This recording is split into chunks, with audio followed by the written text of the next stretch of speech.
Good evening or afternoon, I should say, as you're watching this game on a Sunday afternoon. We're doing this game on Friday night from Midland Memorial Stadium. This is Don Scott along with Kurt Kaiser as we're here to bring you the very, very important District 4-5A contest between the Midland Lee Rebels and the Odessa Permian Panthers. We are perched, and I think that's the appropriate word, perched above the top of the east side of Midland Memorial Stadium. The stadium is a complete sellout for the game, and because of that, we're kind of like some other folks. There was no room in the end for this broadcast team. Yeah, we're almost clinging to the top of Memorial Stadium. In fact, we are a little higher than the visitors' bleachers here at Memorial Stadium. And this is one of the most unusual broadcast locations we have ever done a game from here at Super 7. We've got cameramen in various lifts around the stadium. We're in a lift all by ourselves. Don, I just hope that the wind doesn't start blowing too hard and blow us off this thing.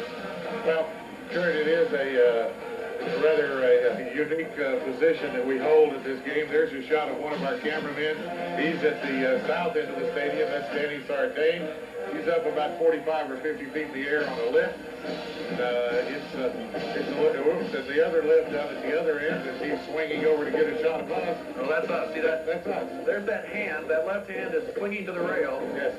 Notice the white knuckles there on Kurt's hand as we're clinging up very tightly here as we're up on the lift up behind the stadium. It is it's a great location, though, to see the game, Kurt. Yeah, it really is. And speaking of that game, now we're looking at one of the classic rivalries, not only District 4-5A, not only in West Texas, but in the entire state of Texas. This is a great rivalry between two very fine football teams and programs.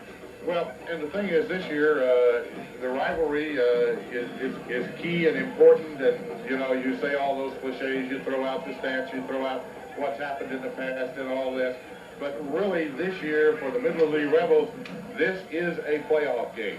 If they lose tonight, their chances of getting into the playoffs are almost nil. They wouldn't be mathematically eliminated, but it would be almost impossible for them to get in.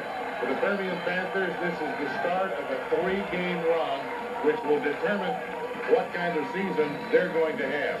Because they have Midland Lee this week, Abilene Cooper next week, and San Angelo Central on the third and final week of this season. And so it's very, very important for both of these ball clubs that they win this ball game tonight. Yeah, you mentioned Lee, Don. They have an outstanding tradition, as we've talked about. 9 consecutive years, the Rebels have gone to the playoffs. Earl Miller is not ready for that streak to end, but as you mentioned, if he doesn't win tonight, that streak likely will end. Lee comes in with a record of 5-2, as we'll recap the season very briefly, that the Rebels have come up with their record so far. They started their season against El Paso Andress with a 21-7 win, then an easy 49-12 win over El Paso Socorro. The Rebels shut out Amarillo Paladuro 41-0. They opened district play with a 57-0 win over Midland. So at that time, the Rebels 4-0, looking good until they ran into the San Angelo Central Bobcats. Central 44-34 winners in San Angelo, and that was the first loss suffered by Lee. Then they come back home, an upset at the hands of the Odessa High Broncos, and Bill Barron's crew gets the job done that night. A 21-14 loss. Last week, the Rebels against the Abilene Eagles get back on the winning side and trying to get their confidence back. A 50-14 win over Abilene. So that's how the Rebels have come up with their 5-2 record as they get ready for this ball game here tonight.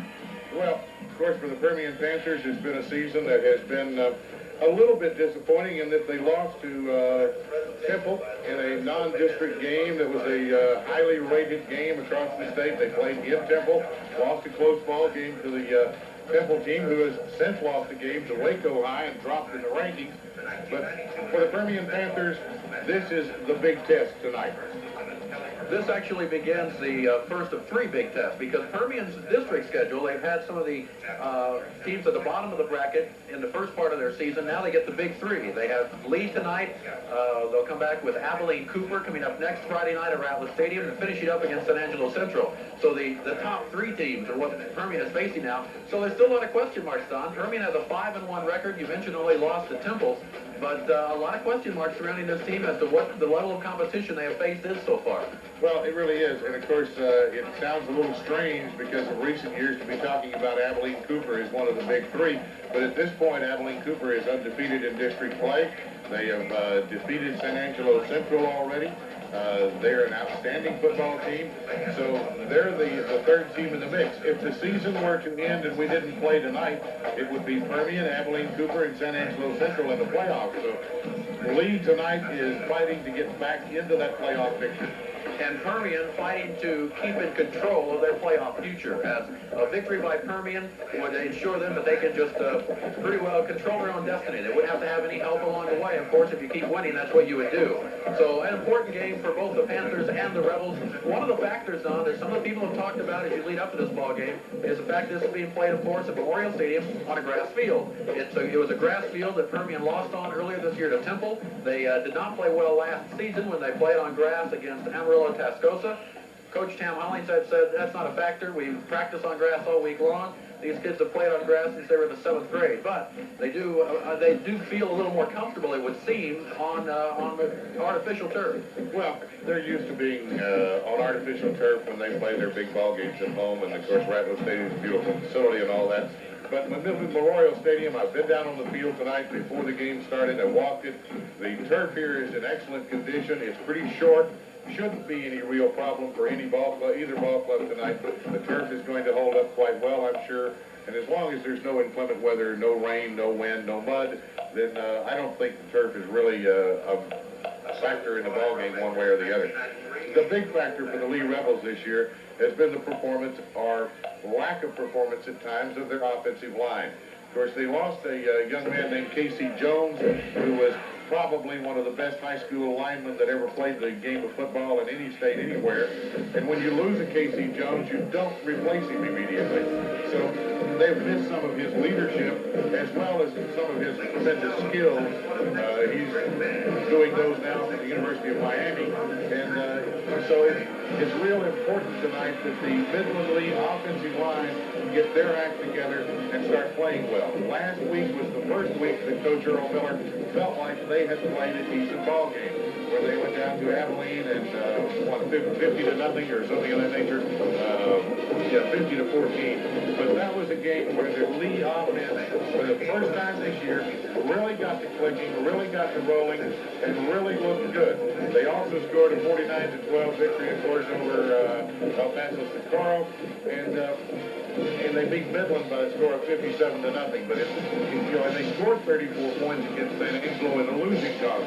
So it's not that the Lee Rebels can't put scores on the board. It's that they have not been able to consistently hold the ball and make those long patented drives that have been the Lee wishbone trademark for a number of years. Yeah, you talk about the Lee offense. Permian defense is on a string of their own, Don. They have not been scored upon in district play, as the Permian defense, coming off of a shutout 2 weeks ago. We really haven't talked about the off week. We'll get to that later. But Permian coming off a shutout 2 weeks ago, in which they came up with a big 56-0 victory over Midland. They shut out Abilene the week before that, 58-0. A shutout of Odessa High, 14-0. So the Permian defense has not been scored on in district play. They've gone 12 quarters without allowing a score. The last time, in fact, that an opponent scored on Permian was Amarillo. That was in week 3 back in the 4th quarter. So the Permian defense has been very strong of late. Okay, and so that's the big question marks that we've got. I think we've set the stage for you. The bands are getting ready to get this thing kicked off. We're going to take a brief time out, and we'll be back. This is a Super 7 Sports production.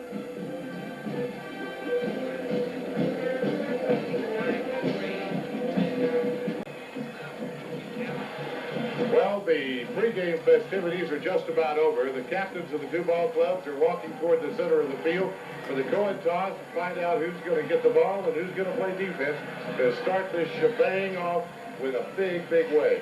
Kurt, I've got a feeling tonight that we're going to see some extra special level of play from both of these ball clubs because of the rivalry that is there and because of the importance of the ball game. Yeah, Earl Miller has been disappointed in his team's effort in the two losses that they suffered to San Angelo Central and Odessa High, but I would be very, very surprised if the Rebels don't come out fired up tonight, as you mentioned. As in hearing some of the Lee players speak earlier in the week, a couple of them were saying if there's only one game we win all year, we want it to be Permian, and and that's the way that the Rebels feel, and there's a lot of the same feelings on the Permian side. You look back to last year when look at this down here, the Lee Rebel sign going up. It says Judgment Day, my friend. If there is not there's not some truth to that one. It is Judgment Day. It's probably more Judgment Day for the Lee Rebels than it is for the Permian Panthers, because this is a do-or-die situation for them. Yeah, I was alluding to last year when Permian defeated the Rebels 2 times, once in the regular season, once in the quarterfinals, and the Panthers not looking at that this time, but the Rebels are, as far as a revenge factor. Permian saying that's a totally different year. We don't think about it. There's the Permian sign, Odessa's own super collider, and the Panthers ready to come through that banner. Well, it's going to be a... the stands are filling up very rapidly. There's still room for the Pep Squad and the Lee Band to get into the stand on the other side. The near side, for the best I can tell, appears to be full. And here come the Mojo Cats. And here comes the Lee Rebels.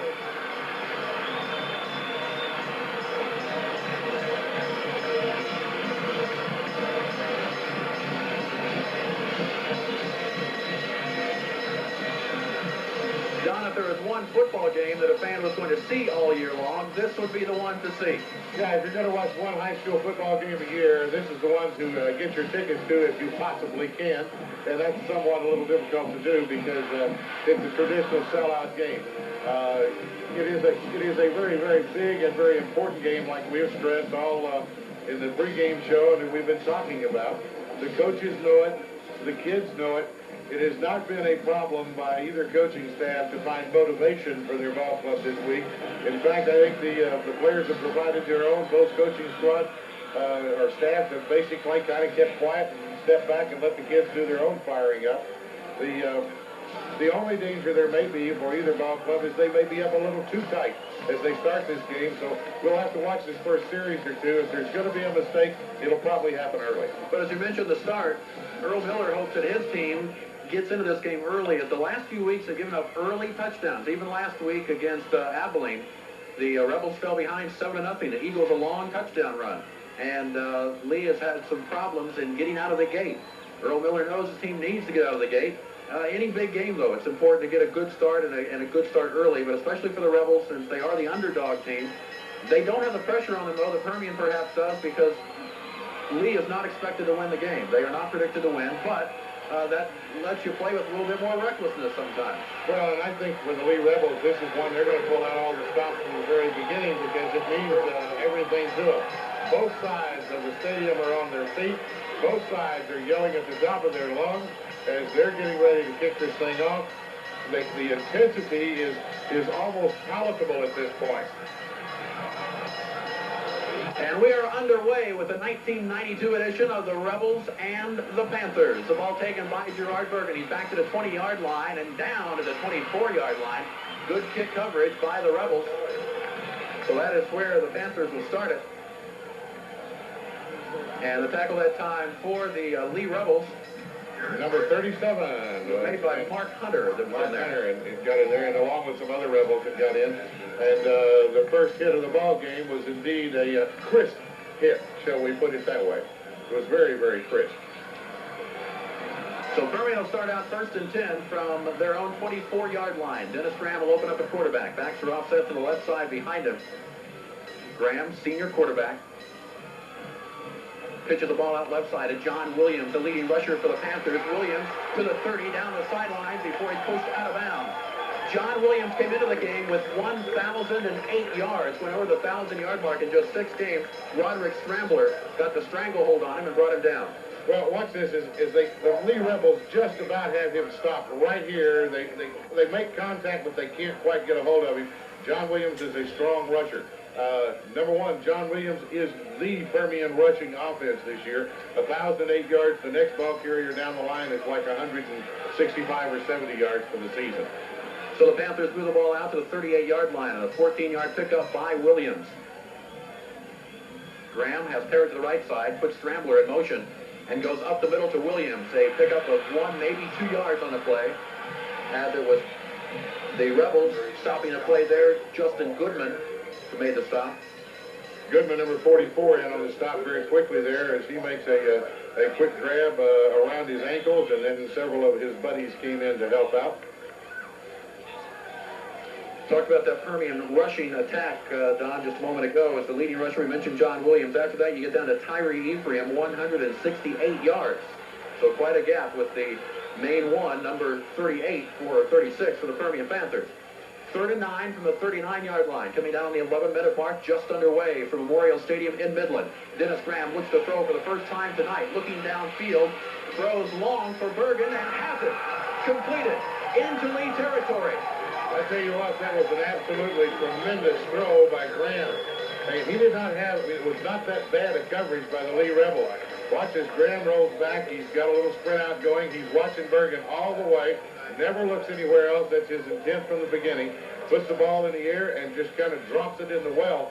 The Lee defensive back was right on top of him, but he completes the pass for a big, big yardage. 42-yard pickup for the Panthers. It takes the ball down to the Rebel 29-yard line. Gerard Bergen, leading receiver for Permian, 17 catches for 330 yards coming in. He adds to that total. Permian, their first offensive series. Lone man in the backfield is John Williams. In motion, it's Gerard Bergen. Pitching the ball back to Williams. Looking to turn the corner. Does turn the corner. Down the sideline. He has a first down and more. He goes out of bounds inside the 10. And you can credit that one to a great block by Gerard Bergen as he comes out. He was in motion, comes out this way, and he chopped them down. Watch Bergen as he comes out here on this lead block.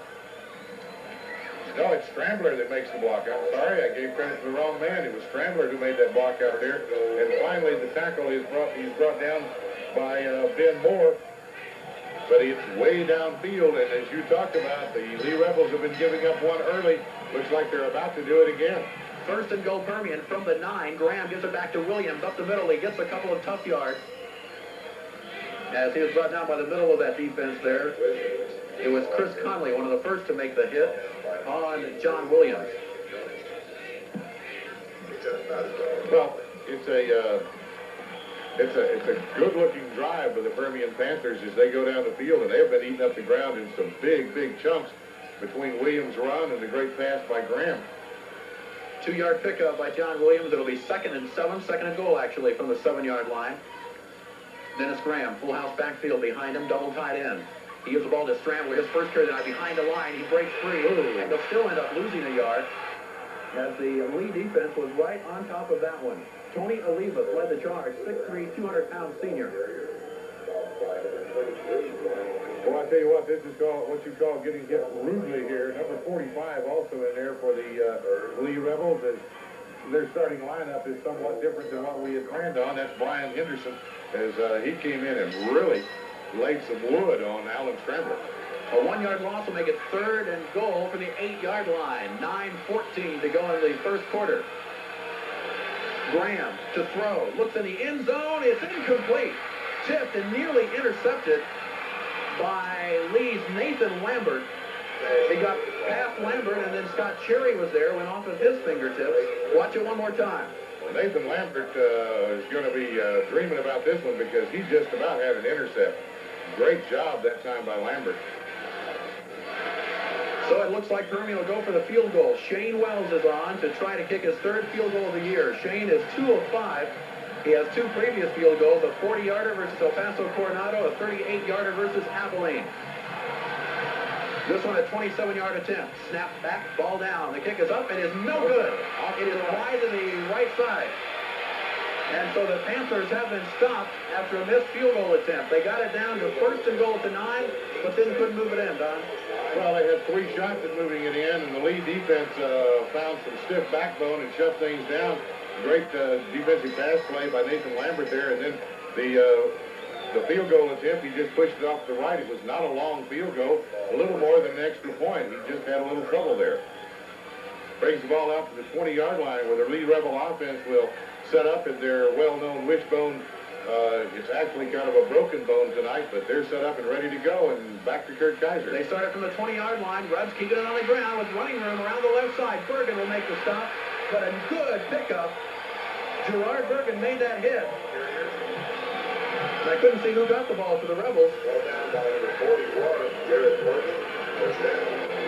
But it's a first down carry for Lee as they get out of that mini hole at the 20-yard line. Ball carrier was Marlon Henry. Well, I tell you what, Marlon Henry does a great job here. It was kind of a counter-type play, and he just had all the room in the world to run out there. 15-yard pickup by Henry. Courtney Turner has Henry in motion, now goes right up the middle to Scott McLeod. We talked about the fact that Permian has the one main ball carrier. Lee has spread theirs around a little bit more. Scott McLeod, leading rusher, 496 yards. Henry, 437. Philip Sims, 631, or 361, that is. Then you get down to Courtney Turner, the quarterback, 264. So the Rebels like to spread around as they've done in the past. Well, they're a balanced offense as far as their run participation is. They just don't throw the ball very often. 2nd and 6 from the 39-yard line. Courtney Turner rolls out to the right side. He'll run for it. He'll run for the first down. And he has it up near midfield. Bringing down on about the 49, well, I think they're going to mark it right at midfield. 49.5-yard line, let's call it. As the Lee Rebels have come out here smoking in the first half of play, they're moving the ball very, very well. 8 minutes and 1 second left to go in the first quarter of play. And if you were expecting a defensive struggle, I guess you could call it that, but there's been a lot of offense so far. 1st and 10 Rebels. They're right at the 50-yard line after an 11-yard pickup by Courtney Turner. Henry in motion once again. Turner evades one tackle, gets away, and it is completed. Down to the 34-yard line. He threaded the needle on that one as Courtney Turner found his receiver downfield, and that was Philip Sims. Brought down by Bergen and Mac Comea. He's running a sprint-out option. It's almost like a wing T sprint-out option for the quarterback. He has the option of running or passing. He throws the ball, and the coverage was about as tight as you can get it, but he got it where it needed to be. Big game, big first down. They're deep down inside the Permian territory, and the Lee Rebels are on the move. Ball spotted at the 33-yard line. Turner fakes the pitch, now goes up the middle. That's McLeod with a big hole. Another first down to the 20-yard line. Big run that time. Great blocking by that offensive line. I think Earl Miller may have solved whatever problems he had. Look at those blocks in that line. I mean, there's some drive blocks there. They drove some people completely out of the hole. Mac Comea, the first one to get a piece of Scott McLeod. It'll be 1st and 10 Rebels.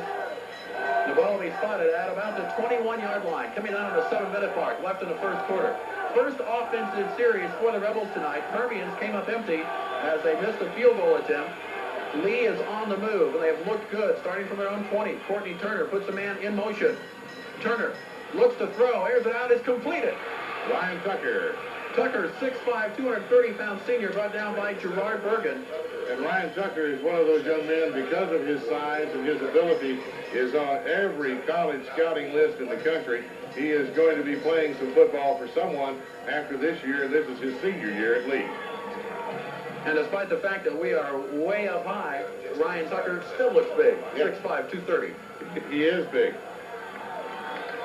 About a 4-yard pickup. It'll be 2nd and 4. The ball spotted at the 17-yard line. Clock moving. 6:15 to go in the quarter. Single man in the backfield behind Courtney Turner.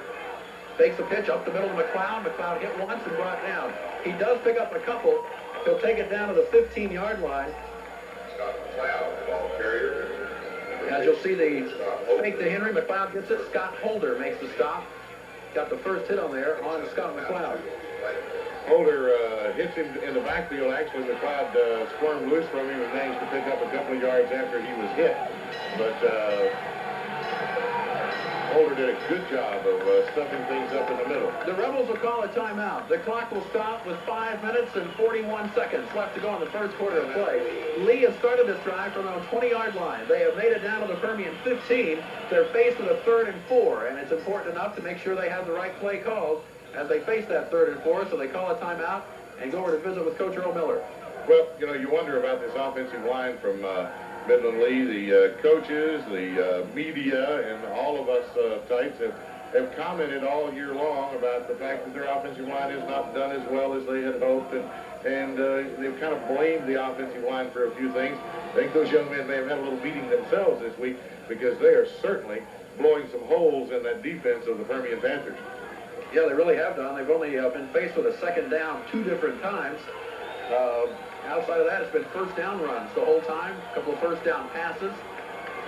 And we'll see what the Rebels have planned this time. It'll be 3rd and 4 at the Permian 15-yard line after the timeout. Get back to action here in the first quarter. There's no score from Memorial Stadium between the Panthers and the Rebels. Courtney Turner brings his team up to the line of scrimmage. Ready to get the ball from center Chris Evans. Turner sprints out to the left side. He's looking to run with the ball. He has a first down inside the 10 and inside the 5. Courtney Turner picks it up. It's first and goal. First and goal on about the 2.5-yard line, I believe, is where they're going to mark this ball. Well, right on the 2-yard line. As Courtney Turner rolled out the same spread out option, he had a receiver downfield, but he thought he had a little more room to run, and he was right. Almost made it to the end zone. Turner did not go out of bounds, so the clock keeps moving. Less than 5.5 minutes to go in the quarter. The Rebels trying to break on top in this game. Turner has McLeod in his backfield. Henry in motion. Pitches it to Henry. Hit in the backfield and down by Sam Brooks. Sam Brooks shot the gap that time. He guessed the play. He shot the gap, and his guess was right, and he absolutely leveled him for about a 4-yard loss. Moved the ball back to about the 5.5 or 6-yard line. Well, they're going to make it the 6.5-yard line now as they finally get the ball spotted. But Sam Brooks made an outstanding play that time.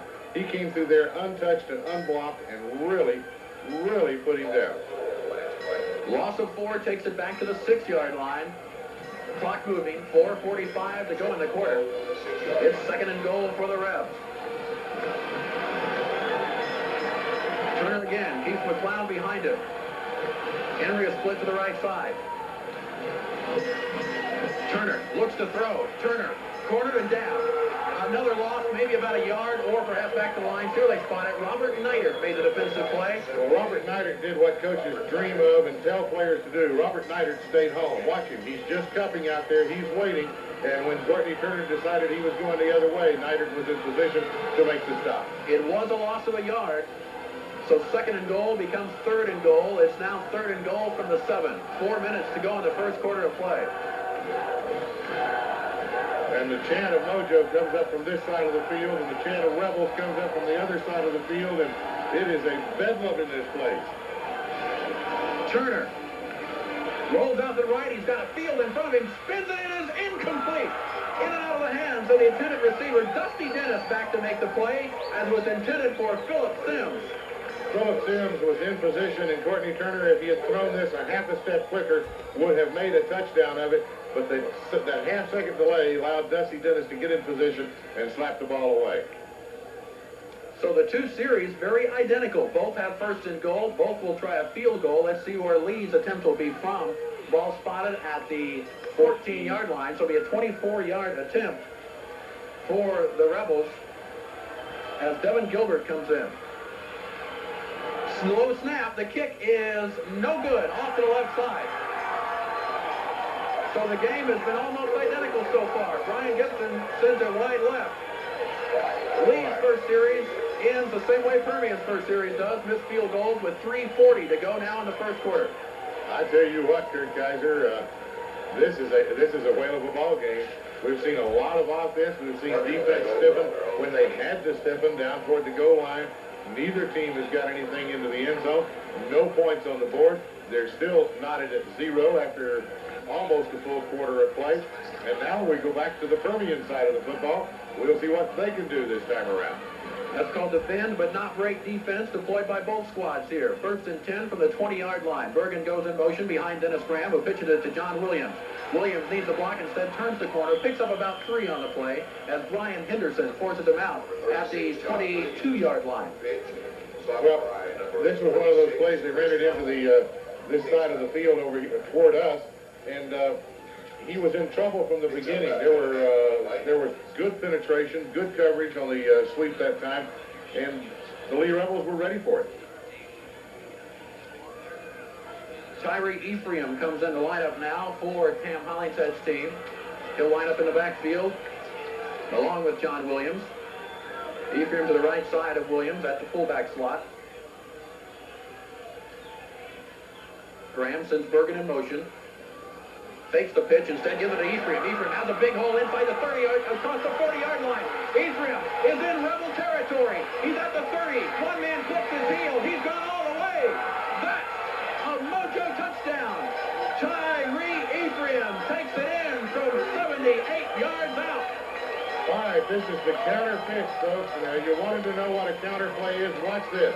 They fake the pitch and hand it on a counter coming back the other way, and he has got a wide open crease all the way to the end zone. I really thought number 40, I believe it's 46, or I can't tell. I couldn't get the number there. 46, right. Chris Connolly was gaining on him. I really thought he was going to catch him, but when he made his dive, he didn't quite grab him. Tyree Ephraim receiving congratulations on the sidelines. Officially a 77-yard touchdown run. Extra point attempt by Shane Wells is through the uprights. 3 minutes and 22 seconds left to go in the first quarter of play. And the Permian Panthers have drawn first blood at Memorial Stadium. Permian leads the Lee Rebels 7-0. Well, Kurt Kaiser, that was that was lightning that you saw. Let's take it out, look at it one more time as you just see the counter play coming back this way. It was a counter off of the pitch that they used so well. And Connolly was gaining on him there, but he dove a little too soon. If he had run about 4 or 5 more steps, I think he would have been able to grab him and bring him down.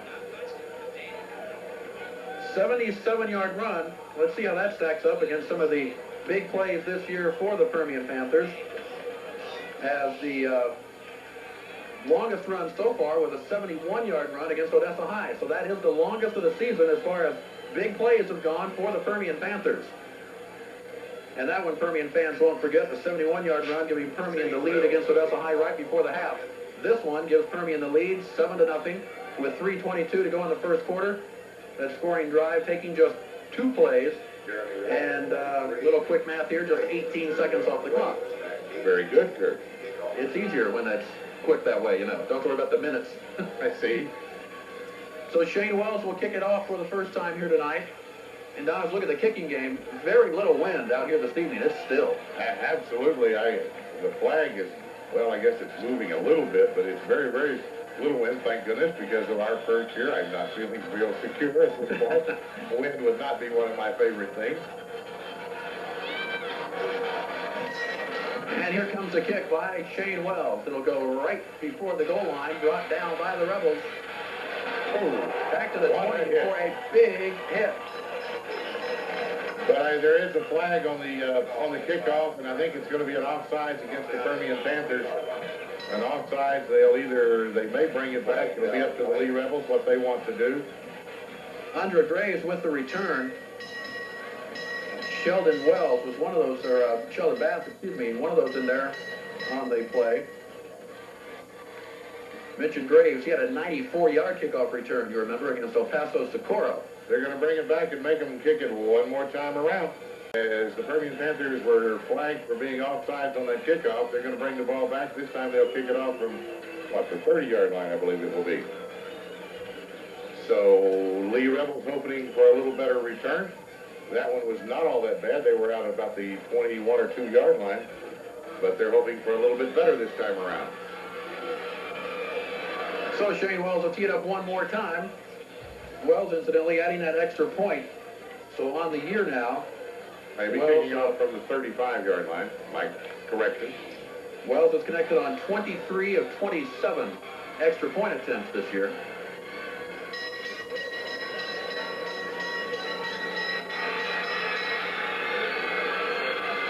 There you see waiting deep for the Rebels, Jeremy Warren.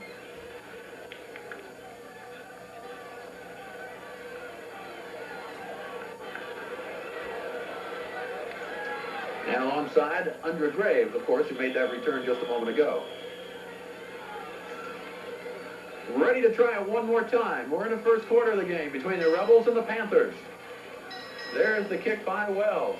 Graves under it again, this time about the 10-yard line. He comes back, but the kick coverage is there. Rebels gained a couple of yards, but that's about it, Don. I'm not sure exactly where it's spotted yet.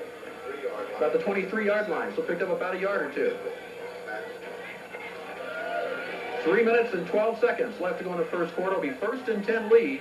They'll start up from their 23-yard line. The Rebels moved the ball very successfully that first series. Well, they did show that they can move the ball very well. They've got to be encouraged by that. They had problems when they got down inside the 20-yard line, punching it in, but they were able to move the football. Turner puts 2 men to the right. Turner sprints out to the right side. He's going to keep it. He's going to be hit and down. Dusty Dennis made the first hit. I'm not sure who it is that comes in on the tail end of this, but somebody that was trailing the play did get a lick in. Scott Holder was the last to get off the pile. Let's see if it was Scott, number 54. The first one to hit him was Dusty Dennis, and that was Scott Holder right behind him there. And boy, does he plant him. Face mask to the numbers, wrap him up and put him down. No gain on that play. So it'll be 2nd and 10 from the 23-yard line. Turner sprints out to the left, looks to throw, airs it out, has a man. It's completed. Down to the 36-yard line. Jason Berlin made the hit after Andra Graves made the catch. Boy, I will tell you this much, that was a beautifully thrown ball. I mean, a real tight spiral, and he dropped it in the breadbasket. Courtney Turner's got a pretty good arm and can throw the ball rather well. Boy, completion down to the 38-yard line. In the Permian end of the football field. Turner to Graves, 2:15 and counting. Left to go in the first quarter play. Lee on the move again. Courtney Turner puts Henry in motion up the middle of the cloud. No, he keeps the ball. Fakes it and is gone down right now. I thought for a moment the ball squirted loose. It did not. Michael Comer, middle linebacker, the first one to get the hit. 45. Goodness. I'll tell you what, the hitting is rather intense down there. These are not love taps. Watch his head jerk back when he gets hit. 6 on the play, makes it 2nd and about 4. About a 6-yard pickup, takes the ball to the 33-yard line. We'll call it 2nd and 4. Two receivers to the right, backs offset to the right side, behind Turner. Gives the ball to Henry. Henry looking to the left. Henry hit, no, and down. Hit the first time, but didn't go down. Never did go down. Yeah, went out of bounds, yeah. Berlin finally forced him out. He was the first man that he went by. As you watch it one more time, trying to get some room on the outside there. Did a good job of running with the football that time. About 2 on the play, makes it 3rd. Sam Brooks finally pushes him out, so it'll be 3rd and about 2 yards after the 2-yard pickup. Ball is spotted just outside the 30-yard line. Minute and a half left in the first quarter play. Permian leading Lee 7-0 here in the first quarter. But the Lee Rebels are marching the football as they have done both possessions tonight. Turner to Henry, hit, stood up, keeps going, near the first down. Second effort, if that, will give Marlon Henry the first down. I believe he made it where they're spotting the ball. Henry, the ball carrier. Made it by about a yard. Michael Comer hit him first. First down. Henry's not a very big young man, but he sure does have some leg drive as he just kept going that time. He was not going to be denied. Henry at 5'5", 173 pounds. Michael Comer, 210 pounds. But it was Henry that got the better of him that time, taking the ball to the 28-yard line. Well, Kurt, at 5'5", you've got to have what he calls the real low center of gravity. Turner to throw. In the air, completed. Down to Tucker. No, instead that's not Tucker. The completion was made to Brian Bippen. Brian Bippen, he's real close to another first down. They're eyeballing it. I think they're going to probably measure it. Yep, they're going to take a look at this one. It is real close. If the hash marks and everything are correct, I'm going to say they made it by about an inch. Matt Comia in on the stop for Permian, stretching the chains out, and it's, oh boy, it's right at it. I mean right at it. The official is studying. He's contemplating. It's not even an inch. It's a millimeter, if, well. It's a scooch. Yeah. It's a little tiny bit. From up here in our vantage point, even with field glasses, I don't think you can see the distance between the pole and in the nose of the football. It's got to be just, I mean, it's less than an inch. There's 47 seconds left to go in the first quarter. Lee has the ball, second and less than an inch, at about the 18-yard line. Turner, McLeod behind him. Puts Henry in motion. Turner looks to throw. Sam Brooks is chasing him. Sam Brooks gets him down for a big sack on the play. Brooks would not let go. Michael Comer came by to help him out. And another big play by the Permian defense. Well, that's the second time tonight that Sam Brooks has been the man who came in and really did some great movement there. How big was that half an inch right now? Oh, that half an inch was huge, and that's the spotting of the football. An official can, even if he's trying to do his dead level best, can't even begin to think that he's always within an inch of where it should be. About a 9-yard loss. That'll be the last play of the first quarter. One quarter has come to a close at Memorial Stadium. The Permian Panthers have scored the only points of that quarter. We're headed to the second quarter with Lee Pace with a 3rd and 9 at the 27-yard line. After one complete from Memorial Stadium, the Permian Panthers lead the Lee Rebels 7-0. This is a Super 7 sports production. Turner gives the ball off to Henry, and he'll be hit hard. Ooh, that one hurt from up here. He was sandwiched. Jason Berlin, one of the sides of that sandwich. Michael Comer, another. Hubert Collins may have been in there as well. There's several folks that are in there. Ouch. The big old number 77 was in there to take care of his legs also. So it'll be 4th and about 5 yards to go. Ball spotted at the 22-yard line, and it looks like the Rebels will go for it. No field goal unit. Well, Lee wants the point. This is that kind of a ball game, folks. You gamble from the beginning. Turner rolls out to the right side, looks to throw downfield. It's completed. First down lead. A big 4th down completion for the Rebels. As Turner made the grab. Has Turner had an incompletion yet tonight? I mean, he has really been throwing the ball well. Dusty Dennis there to put the stop. We're actually after Graveland down. Dusty put a hand on it, but his ball will be spotted just outside the 10-yard line. Courtney Turner's only missed on one pass tonight. Really doing a fine job of throwing the football. Courtney Turner. Henry in motion up the middle to McLeod. McLeod inside the 5 and near the goal line. Very close in there. Max Ovia kept him out. Great job of faking by Courtney Turner that time. I swore I saw the ball pitch. But it was just McLeod plowing straight ahead. Down to about the 4.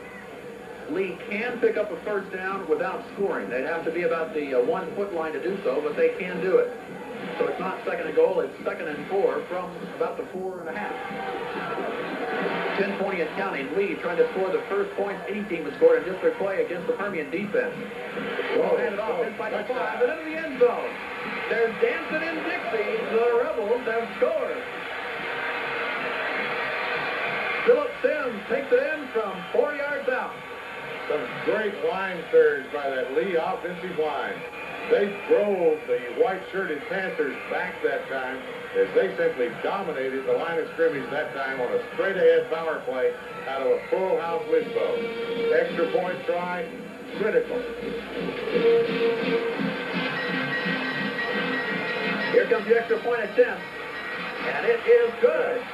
Brian Gibson puts it through, and we are tied up with 10 minutes and 15 seconds left to go in the first half. It's a 7-7 ball game.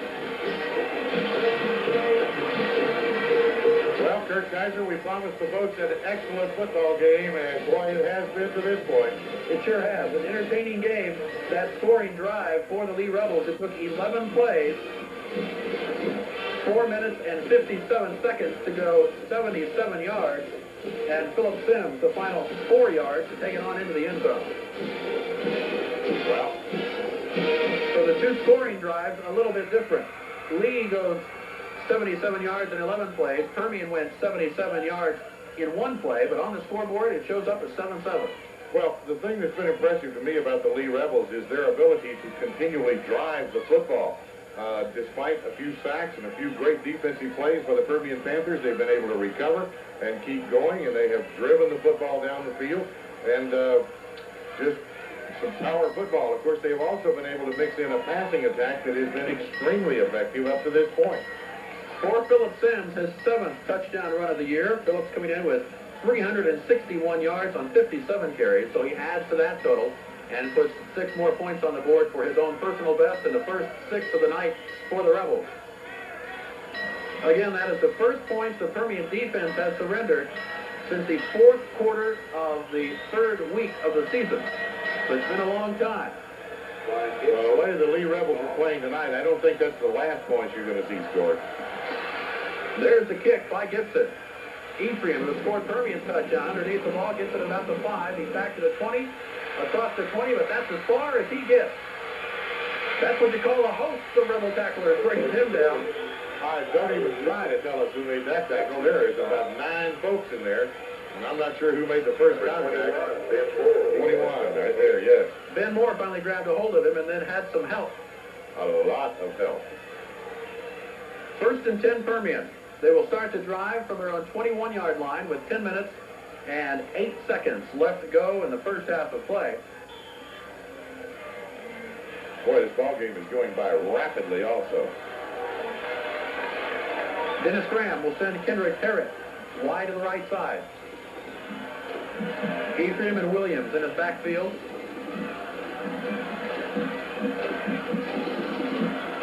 Bergen in motion. Pitch comes to John Williams. Cuts upfield, breaks 1 tackle, breaks 2. Williams still on his feet as he takes it across the 40. Ben Moore finally makes the tackle for Lee. I tell you what, that was a great individual effort. He hits the hole and it's plugged up there. Watch him as he cuts back here. He says, oops, there's a little problem there. Let me go this way. As Williams is a large young man, but he has a lot of power, and he keeps going. Takes about 3 Rebels to get him on the ground. Timeout for a measurement very close to that first down marker at the 31-yard line. 9 minutes, 58 seconds left to go in the first half of play. We've got a 7-7 score here at Midland Memorial Stadium on an absolutely gorgeous night. John Williams has gone over the 100-yard mark every week of the season. In fact, his lowest effort was in the season opener against El Paso Coronado when he rushed for 128 yards on 22 carries. His best effort, 230 yards versus Abilene. And he's having another good night here this evening. It was a first down. Permian has it at the 31-yard line, under the 10-minute mark. Graham has Williams behind him. Bergen in motion. Pitches it back to John Williams. Gets 1 block. Scrambler provides another block. Down the sidelines. Another first down run as Williams is knocked out at about the 45-yard line. It was Roderick Scrambler that finally knocked him out of bounds. Boy, there's a scrambler on the Permian team, a scrambler on the Lee Rebels team, and there's been a scrambler around playing West Texas football every year since I can remember. A very talented family, a great bunch of football players. They're not brothers, but they're cousins, and I don't know, cousins of cousins. I'm not sure what all the kinship is there, but it's a well-known name in West Texas football. First and 10 at the 45-yard line. A 10-yard run for Williams, a 14-yard run for Williams. Bergen in motion as Graham looks to throw, sprints out to his left, puts it in the air. It's incomplete, intended for John Williams at the 35-yard line. And just about had it coming through a maze of lead defenders. Chris Conley, I believe, may have got a hand on it, knocked it down, or at least was there defending on the play. Well, I thought Bergen was actually going to end up with a football here. It is Bergen. He comes up and just almost gets the football, but doesn't quite hang on. So the clock will stop at the incompletion. 9:33 left to go in the first half of play. Coming into the ball game, Dennis Graham, a 58.4% completion rate, 38 out of 65, 2 interceptions. First and 10 at the 45, or second and 10, excuse me, at the 45-yard line.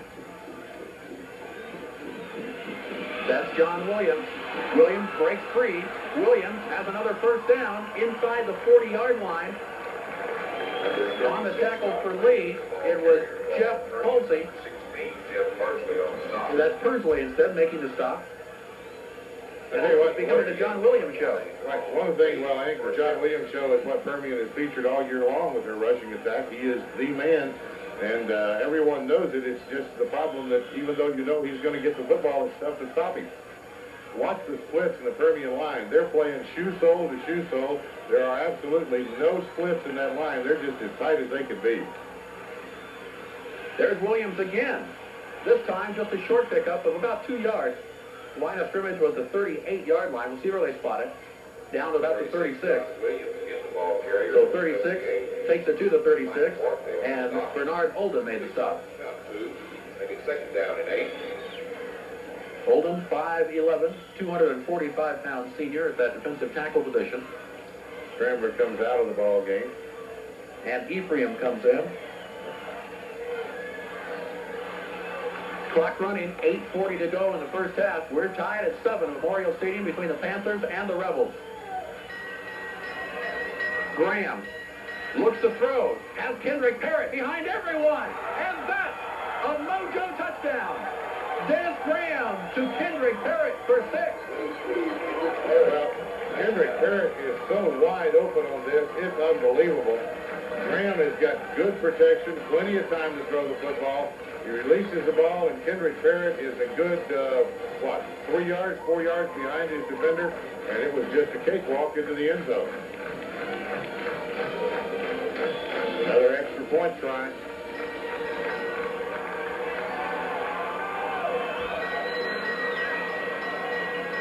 The extra point by Shane Wells is good. 8 minutes and 25 seconds left to go in the first half of play. And the Panthers are back on top. The scoring drive for Permian, it took 6 plays. 1 minute and 43 seconds. Kurt Kaiser, do you realize we have yet to have a punt in this football game? Neither team has had to punt the football. Neither team's defense has really been able to stop the other except down on the goal line. It's a tremendous offensive show at this point from two teams that are probably better known for their outstanding defense. A 79-yard drive.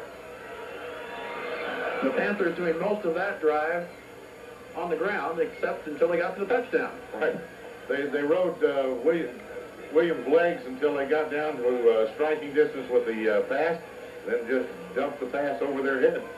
36-yard score. I feel for the defensive backs on either ball club. Both these ball clubs slam it in your face, slam it in your face, slam it in your face. You get to where you're edging up about 2 more steps, 2 more steps, 2 more steps, and then all of a sudden somebody goes flying past you. It's a pass, and it's complete. It's tough to play defensive back against this type of a ball club. Kendrick Parrott, leading receiver for Permian. He scores his 6th touchdown of the year. Came in with 17 catches for 330 yards, so he adds to that total with the grab of 38 right there, or 36, excuse me, for that touchdown. Shane Wells has the ball teed up.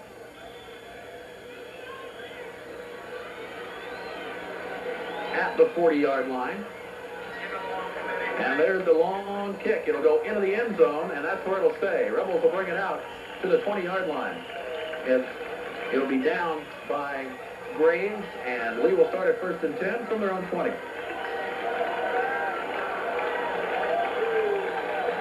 Well, this game may well go to the team whose defense can manage to stop the other team's offense just one time. Because it really hasn't happened yet, has it? No, it really has not.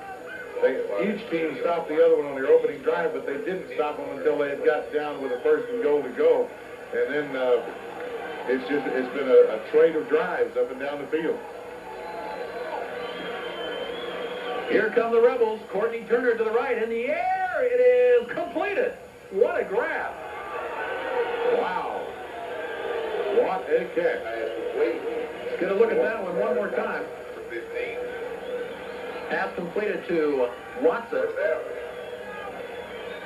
Well, yeah, he got it, and he only has to have 1 foot in bounds. He had that. Goodness. Ron Watson making the catch. 1st and 10, Lee from the 32-yard line. 12-yard pickup, 8:19 to go in the first half. In motion, it's Sims. Henry has the ball. Henry makes one move and is down. Wow, some hard hitting on Marlon Henry.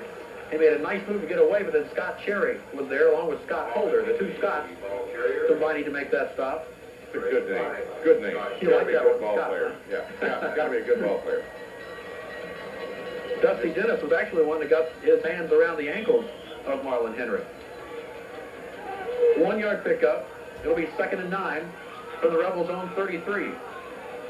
Clock moving, 7:50 to go. As you see Earl Miller kneeling down there in front of his team on the far sideline.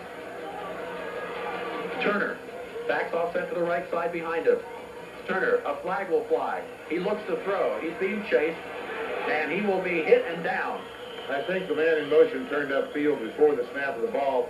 The reason for that was because of a player leaving the field late set the timing of the playoff, Courtney Turner had to hold up until the man cleared the sideline, or he would have been called for having 12 men on the field. Sam Brooks chased him all the way across the field and finally made the hit. But the flag will be going against the Rebels. Now the only question is whether Permian will receive that penalty or not. And Tam Hollingshead says, yes, we'll take that. And he's going to march him back.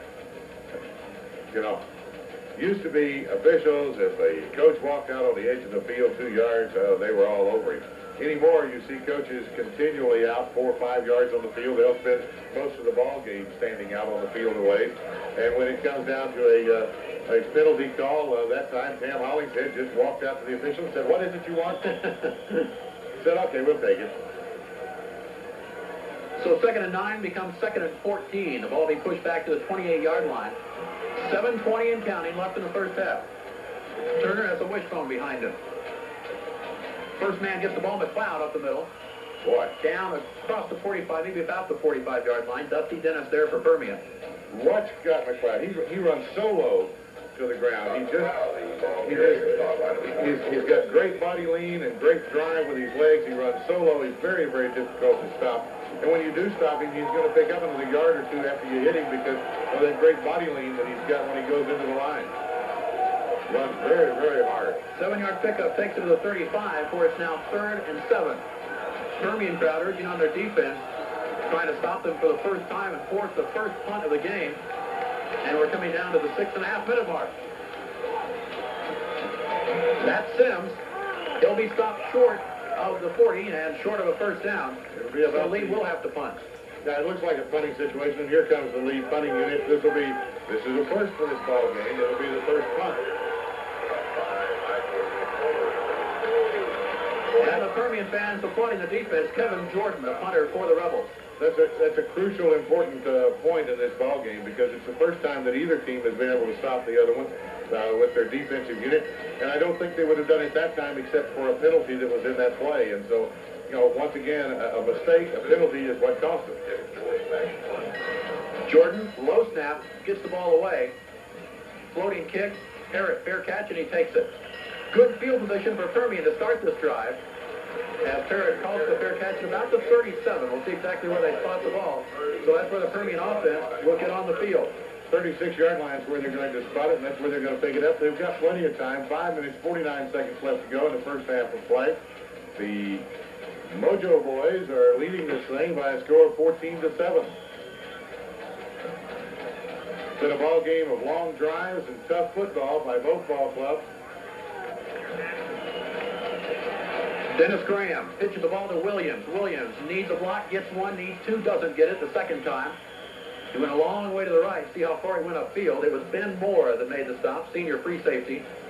Very, very close to a cliff out here, but I think he, well, we don't really see it right there. It's very, very close. I think he did get his head in front of it. Official was right on top of the play. I'm sure he would have called it and had it been a cliff. But announcers have got to have something to speculate. Exactly. 2-yard pickup. It'll be 2nd and 8. Clock running under the 5.5-minute mark.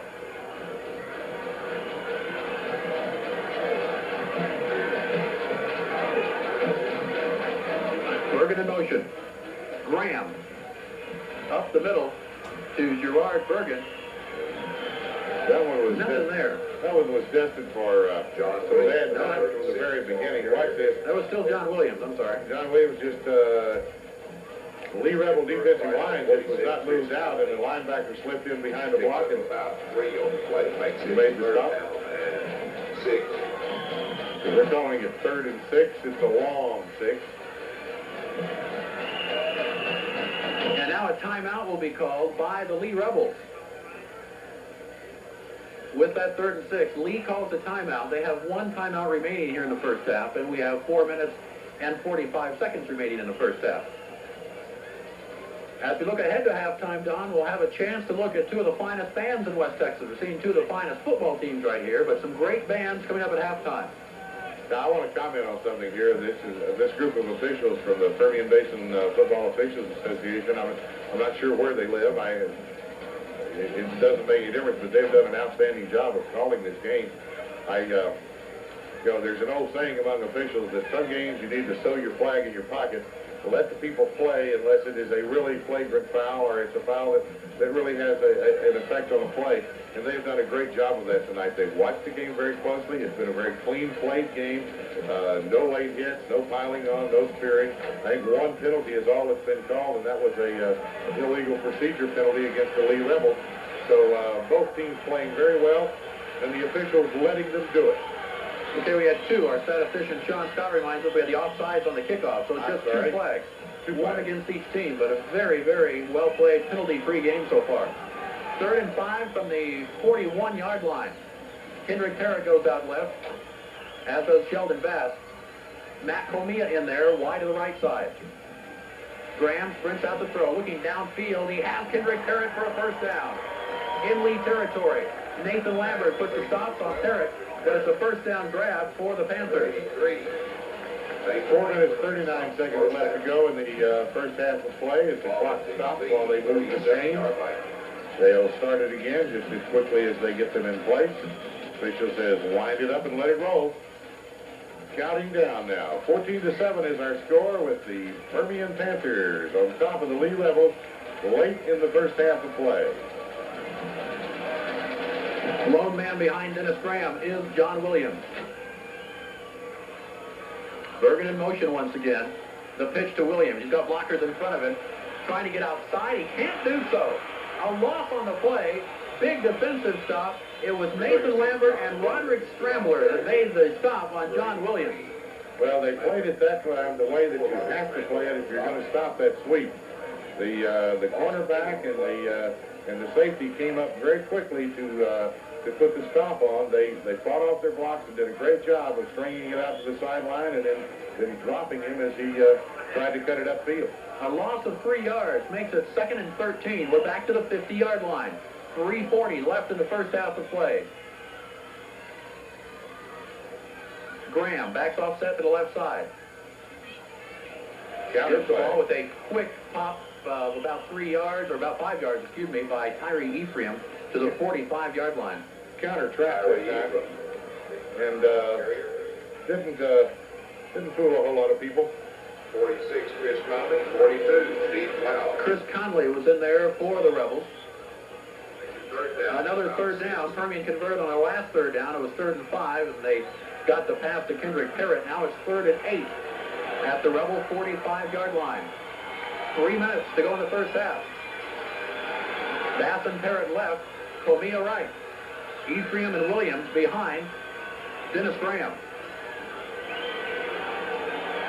Graham to throw. To Comia, it's incomplete. Timing pattern. Comia held up. The ball went past him. Pass intended for number 16. Back Well, that brings up a punt for the Permian Panthers now, and that means both teams have had to punt here. Wells in to do the punting. He ends both the punting and the place-kicking chores for the Permian Panthers. Shane Wells just over a 37-yard average punting for Permian. Incidentally, Barry Sykes providing our stats for us tonight as Barry has helped us out in absentia. But he sent his stats. He really did that, huh? He did a great job. We appreciate it. But he did it in absentia? Yeah, it's a little town out by Waco. I see. High kick by Shane Wells. It'll bounce inside the 10-yard line, inside the 5, and it'll be touched at about the 3. There, that's an excellent punt. And you get a good look there from high atop Memorial Stadium. As you get a look down upon this play. Our cameramen doing an absolutely great job. We have a little bit different camera positions because of the overfilled stadium tonight. They're high on these lifts at each end of the stadium. Special salute to Brent Whitworth. You're seeing his shot right now. Danny Sartain at the other side. There's Danny's shot from Memorial Stadium. 1st and 10 Rebels. They'll start it from their own 4-yard line. 2:33 to go in the half. Up the middle to McLeod. The Rebels get out of that hole quickly. They take it out to the 11-yard line, going right up the middle. It was Hubert Collins that finally made the stop on McLeod. Scott Cherry on the back. I'll tell you what. Scott McLeod he just runs hard. Boy, he runs hard. Picks up about 8 on the play. So we about an 8-yard pickup 11-yard line. as the ball goes out to the 11. Wide to the right, JC. No, instead that's Watson going wide to the right side. Up the middle. It'll be a first down for the Rebels. They take it out to about the 15-yard line. Well, Mr. Henry has a very low center of gravity because he's only about 5'5", but he weighs about 170 pounds, and he's like a bowling ball going in there. He just disappeared that time. I wasn't sure what happened to him. Michael Comer making a hit right in the middle of that Permian defense. It'll be first down Rebels as they move it out to the 15-yard line. Clock will run under the 2-minute mark. Rebels who have one timeout remaining. The Panthers all 3 of their timeouts remaining, as Permian has a 14-7 lead here in the second quarter. Marlon Henry fakes the pitch, gives up the middle to McLeod. He stopped for a short pickup of about 3, maybe 4 yards. Well, I tell you what, the Lee Rebel line is getting off the ball extremely well still. Because of our position at the stadium, this is the first chance I've had to really watch them closely, and they're really firing off the ball. 1:10 to go as Lee has it 2nd and 6 from the 19-yard line. Double tight end. McLeod behind Henry, or behind Turner, behind Courtney Turner. That's Philip Sims in motion. Courtney Turner keeps it, sprints out to the right side, cuts upfield. He'll pick up a few, about 2, maybe 3 yards. Bring up third down and about 2. Courtney Turner, the ball carrier. I believe that's where they're going to start it. Dusty Dennis finally making the hit on Courtney. It'll be 3rd and 2 from about the 23-yard line. 35 seconds left in the first half of play. Ball at the 23-yard line.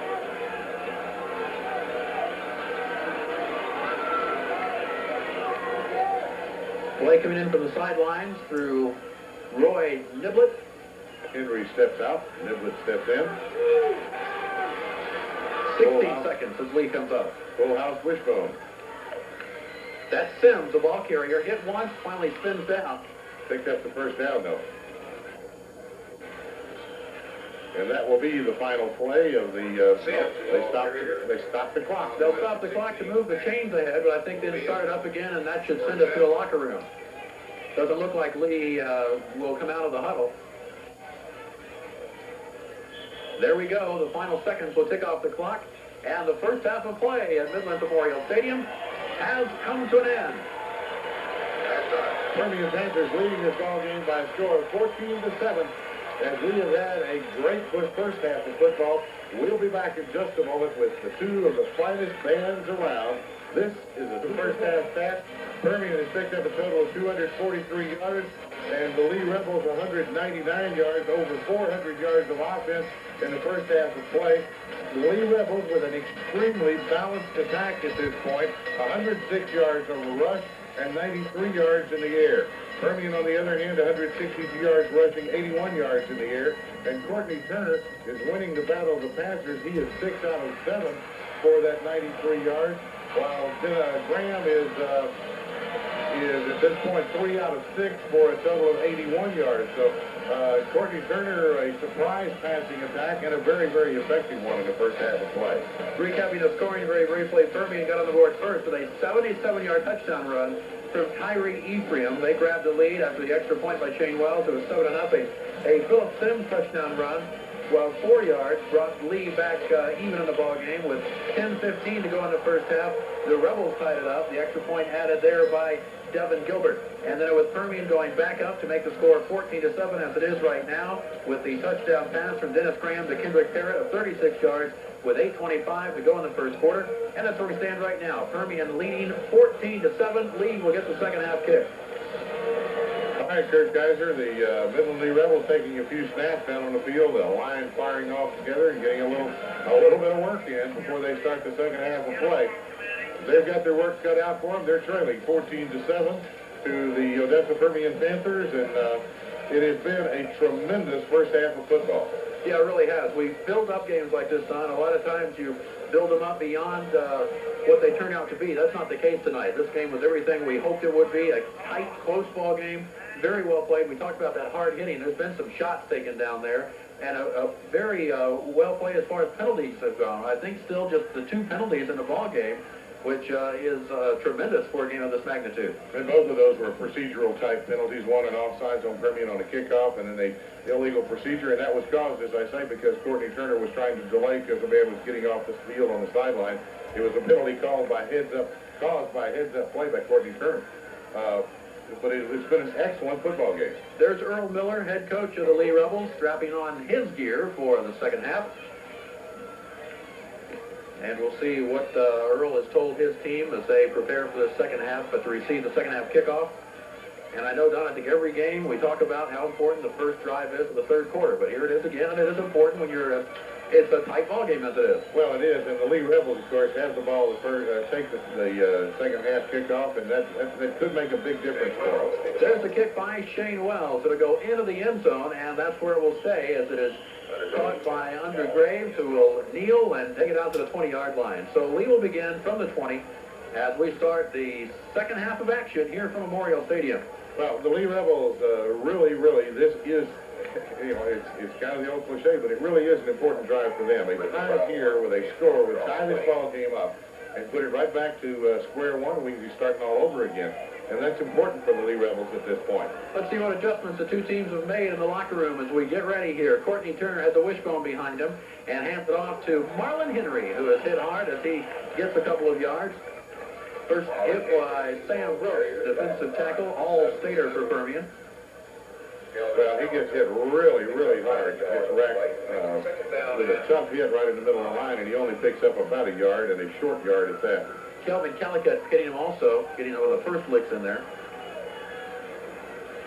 Be a pickup of about a yard, so we'll call it 2nd and 9 from the 21.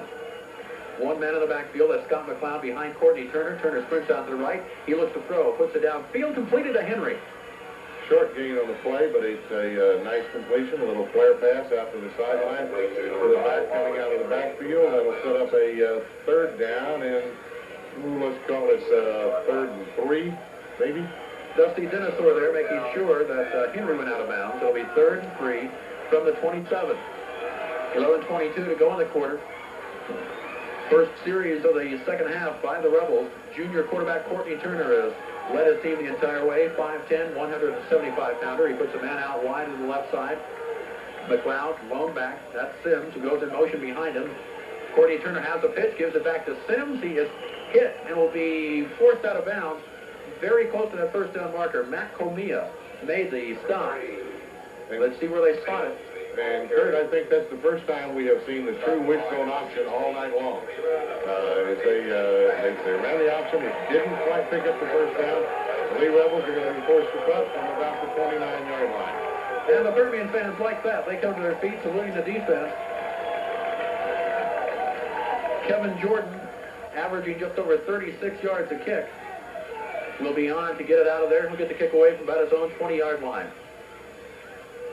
So first series of the third quarter for the Rebs gains them 9 yards. They do get the punt away, and it'll be brought down by Kendrick Parrott, and he is brought down immediately.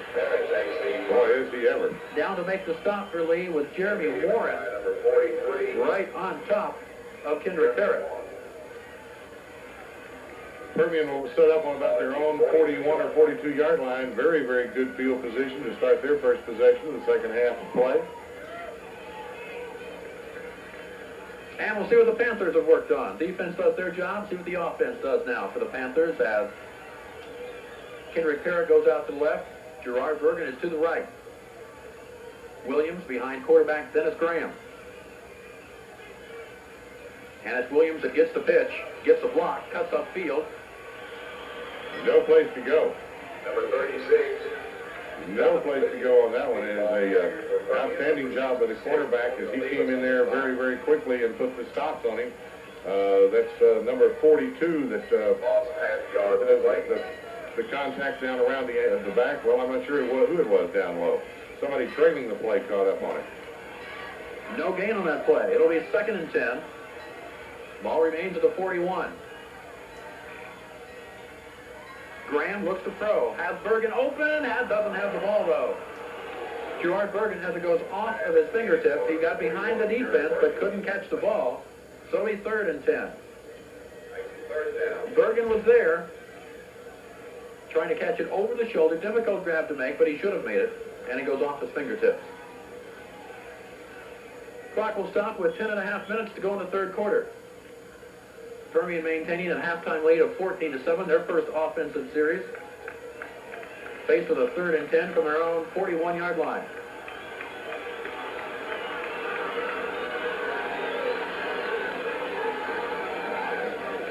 In motion, that's Parrott. Graham to throw. Goes down. Trips and goes down. There'll be a loss on the play.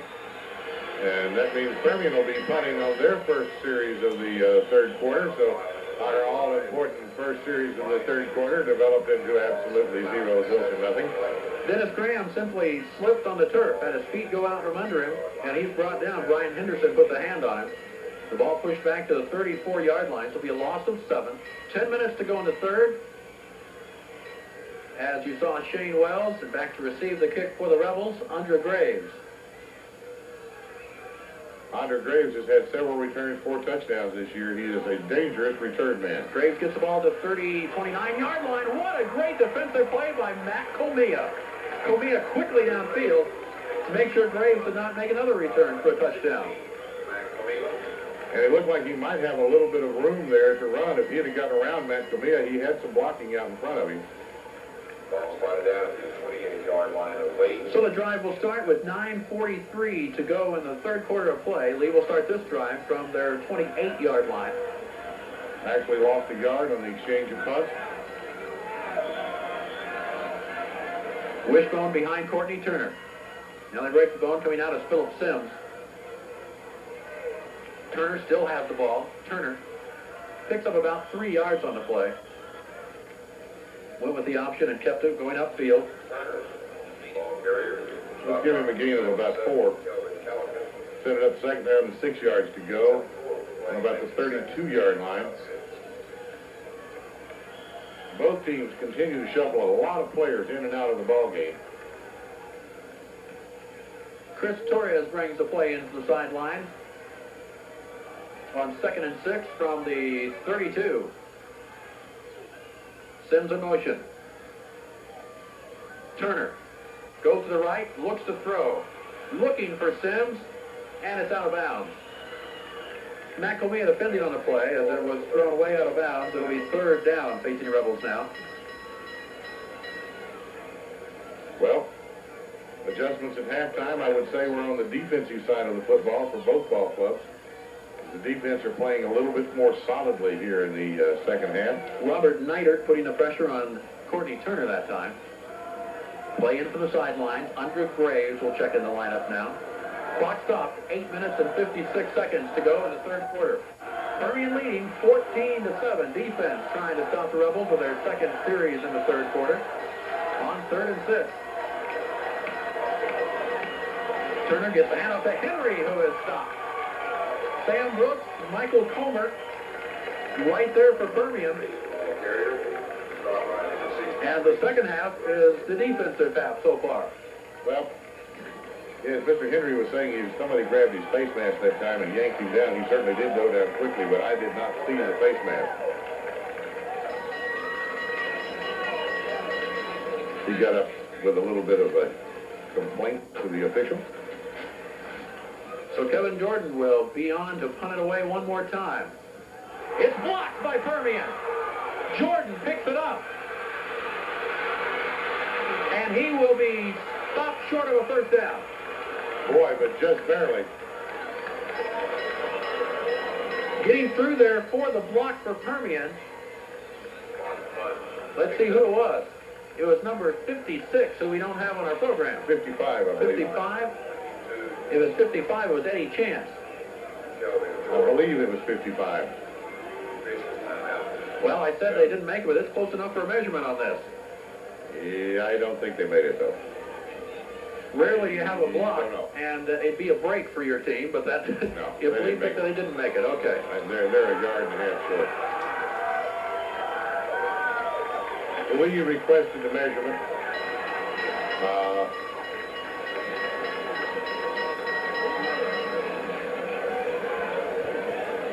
ball will start at the 37-yard line of Lee for the Permian Panthers. where it'll be 1st and 10. 8:10 to go in the third quarter, and to see if the Panthers can take advantage of a blocked punt to add more points to the scoreboard. Permian leading 14-7 as Dennis Graham hands the ball up the middle. Tyree Ephraim will take it inside the 35 to about the 34-yard line. I want to compliment our folks in the truck doing a great job. Some absolutely beautiful video and beautiful pictures tonight. Steve Cloud makes a great on play. So that clock will continue to run under the 8-minute mark right now. Permian faced with a 2nd and 7. Kendrick Parrott will go out wide to left side. Scott Cherry tight on the right. Full house backfield behind Dennis Graham. Graham with a long count. Pitches the ball back to Williams. Williams break tackles. Williams is tripped up as he goes inside the 20-yard line. Williams nearly had that end zone in front of him, but a great defensive play made by the Rebels. See if we can pick it up on the replay right here. Okay, let's take a look at this one more time around. 1st down. I thought for a moment that Graham kind of made a little stutter pitch to Williams. Okay. There it was. Folks in the truck working hard down there, chitter-chattering back and forth, but among themselves. Brian Quinones saving the touchdown there. 1st and 10 from the 16-yard line. That's John Williams. Williams inside the 10-yard line, down to the 7. Williams again, the ball carrier. 40. So John Williams has set Permian up with another 1st and goal as Steve Cloud made the stop. And again, we salute the work of our guys in the truck who we can actually hear talking right now, which is exciting. Oh, that's better. We're back. All right. It's 1st and goal Permian at the 8-yard line. 6.5 minutes left to go in the third quarter. Permian trying to improve on a 14-7 lead. Important series here for the Lee Rebels defense. Dennis Graham. Gerard Bergen inside the 5, and that's a no-go touchdown. Gerard Bergen adds 6 more on an 8-yard touchdown run. Well, that's a big, big play in this ball game.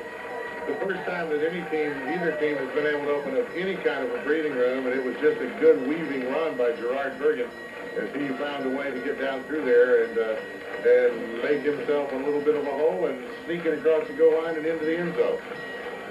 For Gerard Bergen, his 4th touchdown run of the year. Try for the extra point out of the Graham hole. Shane Wells with the kick, and it's good. Boy, he power drove that one through there. 6 minutes and 17 seconds are left in the third quarter, and Permian a little bit of breathing room now at 21-7. Well, mistakes in this type of a ball game will cost you almost every time. The Lee Rebels made a mistake. Their punt block broke down somewhat, and they had a punt blocked by the Permian Panthers. They were able to take advantage of that very big break and to move the ball downfield and to punch it in and score. And it didn't take long, Don. 1 minute 53 seconds for Permian to cover the 37 yards and 4 plays. And there you see that 21-7 advantage in favor of Permian with 6:17 to go. The defense causing that, bringing about that touchdown with the turnover right there. First turnover of the night, actually on the blocked punt. Right, and it wasn't really a turnover because they almost made a first down. That's true. But it was a block punt, and it did turn the ball over in their own end of the Lee Rebels into the football field. Permian able to move it right on through.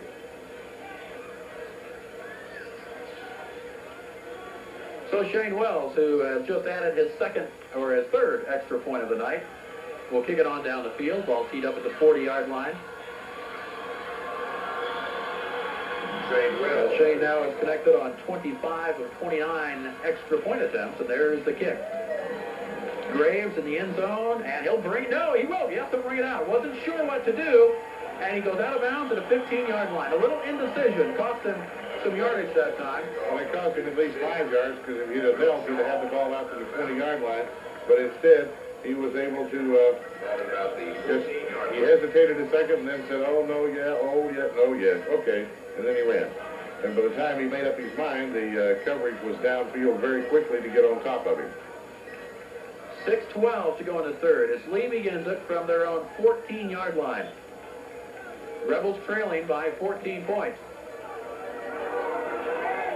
As Watson goes out wide to the right side. Courtney Turner, second man through. That's Marlon Henry with a hole. Henry a first down. Knocked out of bounds at the 29-yard line. Nice run for little Marlon Henry. Well, when we say little Marlon Henry, we should say short Marlon Henry because he is not little. That's true.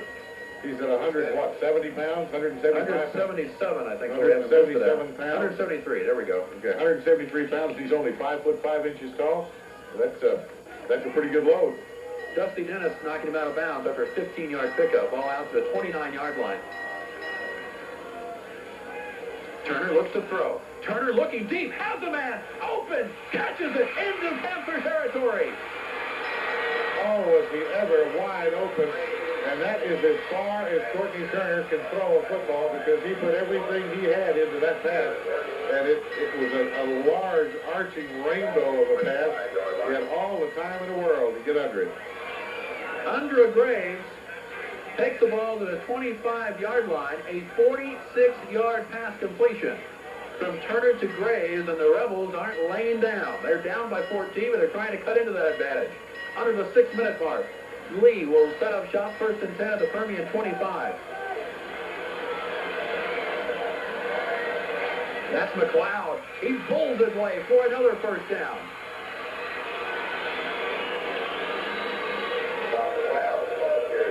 15 yards, 46 yards, now down to the 13, a 12-yard pickup.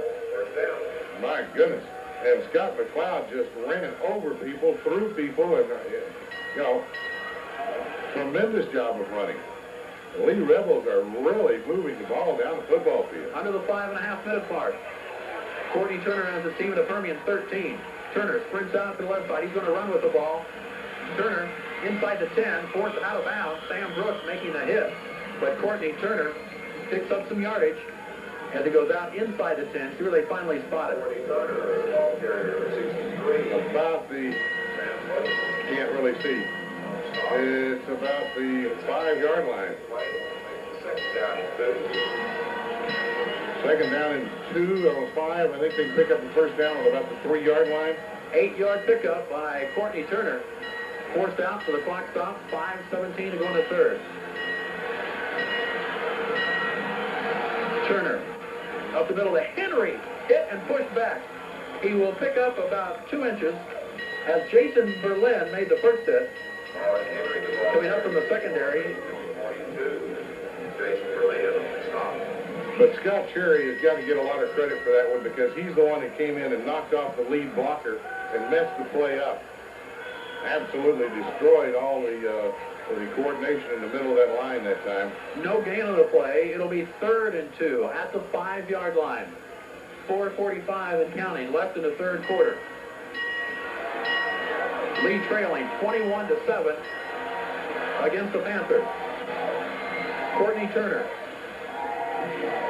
sprints out the right, looks to throw. Hubert Collins chasing him, hits and sacks it.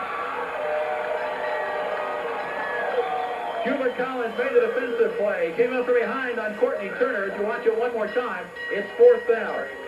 Collins came through on that blitz. He was untouched. Nobody laid a maroon shirt on him. He was clear all the way, and he just simply caught him from behind. So the ball pushed back to the 14-yard line. After Lee had taken it to the 5. That takes a 4th and a hoop. 4th and 11, and the Rebels will go. No choice. Turner has Henry in motion. He looks to throw. Spins around to the right side. Turner puts it in the air. It's in the end zone. They're dancing in Dixie. The Rebels have scored.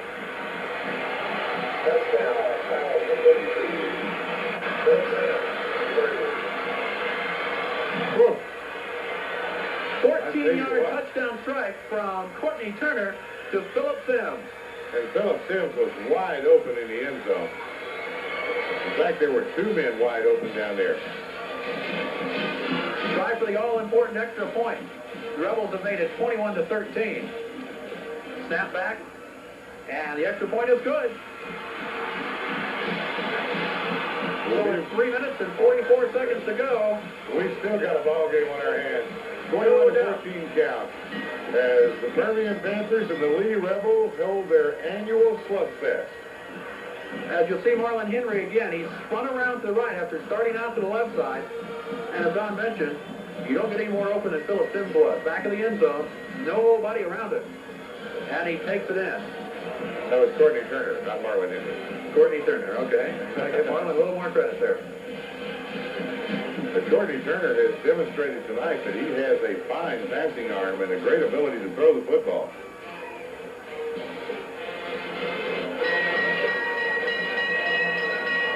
For Courtney Turner, as we check out his season totals,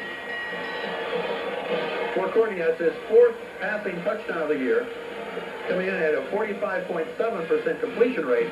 He has exceeded that this evening. He is 9 of 11 so far tonight. Excellent passing attack spearheaded by Courtney Turner. And he is, might I remind you, only a junior. That's right. Coming into this game, Permian defense had allowed an average of 186 yards per game. Well, they've allowed a lot more than that tonight. A lot more tonight. The Rebels have really exceeded that. And there's the kick by Brian Gibson. It is juggled but brought down by Gerard Bergen. Bergen comes back down the sideline. He's knocked out of bounds. Nice return by Gerard Bergen. Brings the ball out close to the 40-yard line. 41, Jared Bergen makes the kickoff. 35-yard line, I guess, is about where they're going to set up. 33, let's call it. Brian Quinones finally forced him out. Ball at the 33-yard line. The PA announcer even told me I was right. It's no. the 33. There you go. Graham, full house backfield behind him. Michael Comer is in there. Gives to Williams. Williams, a good pickup on first down, taking it out near the 40-yard line. 36, John Williams, the ball carrier. Stopped by number 44, Justin Goodman. As you see Comer, the middle linebacker, in there, the blocking back for 45. Unofficially, that carry put John Williams over the 100-yard mark for the night. So will continue his streak. 6 games, 6 over the 100-yard mark. This is game 7, so he does it again. 2nd and 4. Has a good fake that time to Gerard Bergen, except the Rebels weren't faked out. No. They made the stop. They faked out the announcers, but not the Rebels. We didn't know where the ball was. We had no idea where the ball was, but there were about 3 Rebels who did. Well, they're closer than we are. Yeah, that's what it They is. don't have a post between them and the play. That's good. And the sun was in our eyes. Yeah. We've used up our excuses now. There it is, the old Belaruski play, or the Bomaruski play. 3rd and 6 from the 37. The Panthers own 37, and Parrott goes in motion. Graham rolls out to his left. Can't find anyone to throw, and he goes down. The Rebel defense, a strong series that time. It'll be 4th down for Permian. Well, there's a thing called momentum in football. And right now, that momentum is setting over there in gray and maroon. As it definitely has swung toward the Lee Rebels during the last series when they scored. And then they came back in a great defensive series here, holding Permian to a total of, what, a half yard in 4 plays? Bernard Oldham making the first stop there. Shane Wells on to kick for Permian. Good snap. Wells has time. Gets a high kick away. Taken by the Rebels.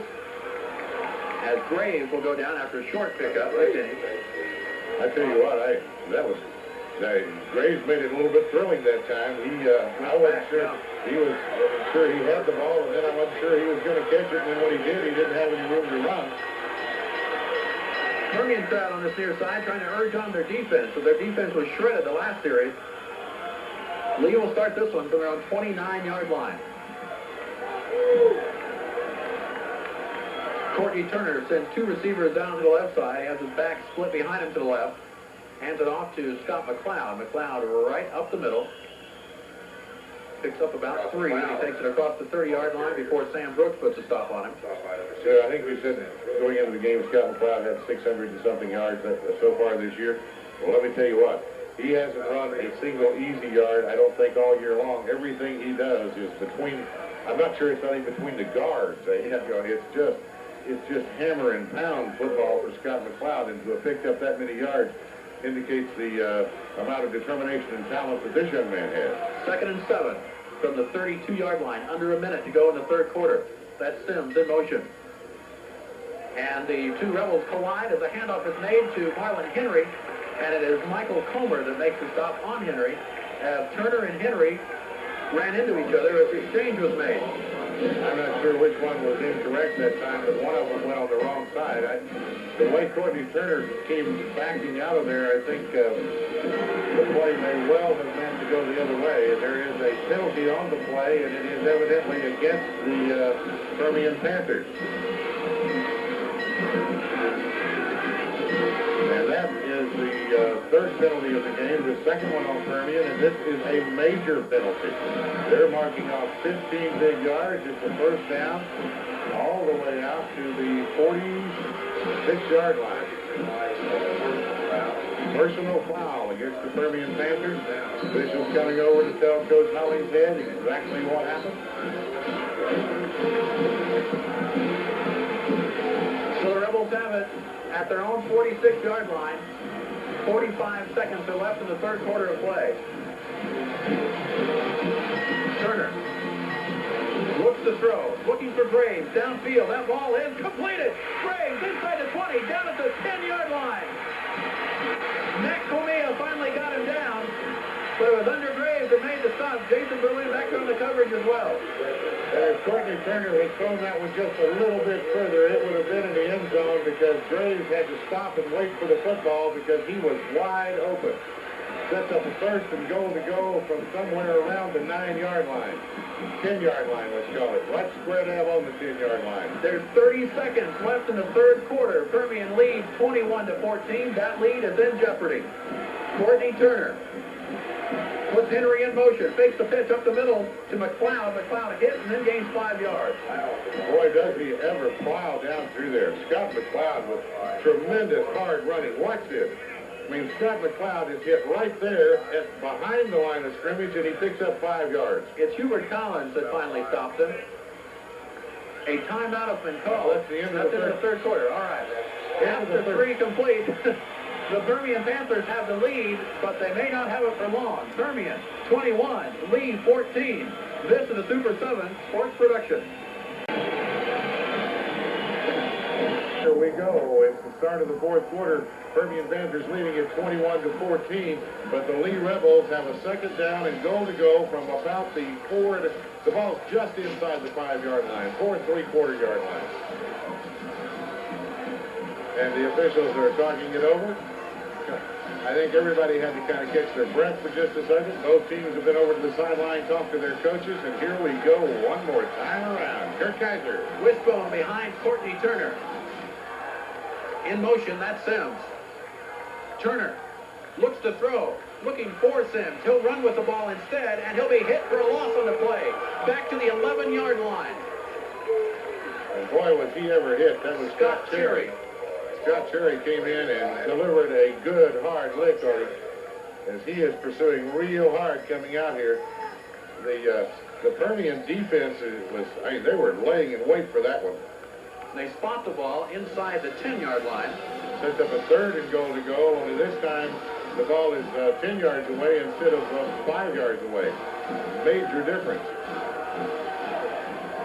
A huge play in this football game. Permian leads by a touchdown. Lee is less than 10 yards away. Courtney Turner will be sacked. Michael Comer came through, and it looked like he scared Courtney Turner down. Well, Michael Comer came through untouched. Watch him. He just comes on a linebacker blitz, and nobody picks him up. The back that was assigned to pick him up had already moved out to his left, and it was too late. So they're going to try a field goal here. If successful, that would certainly get this thing off of a tie situation at this point.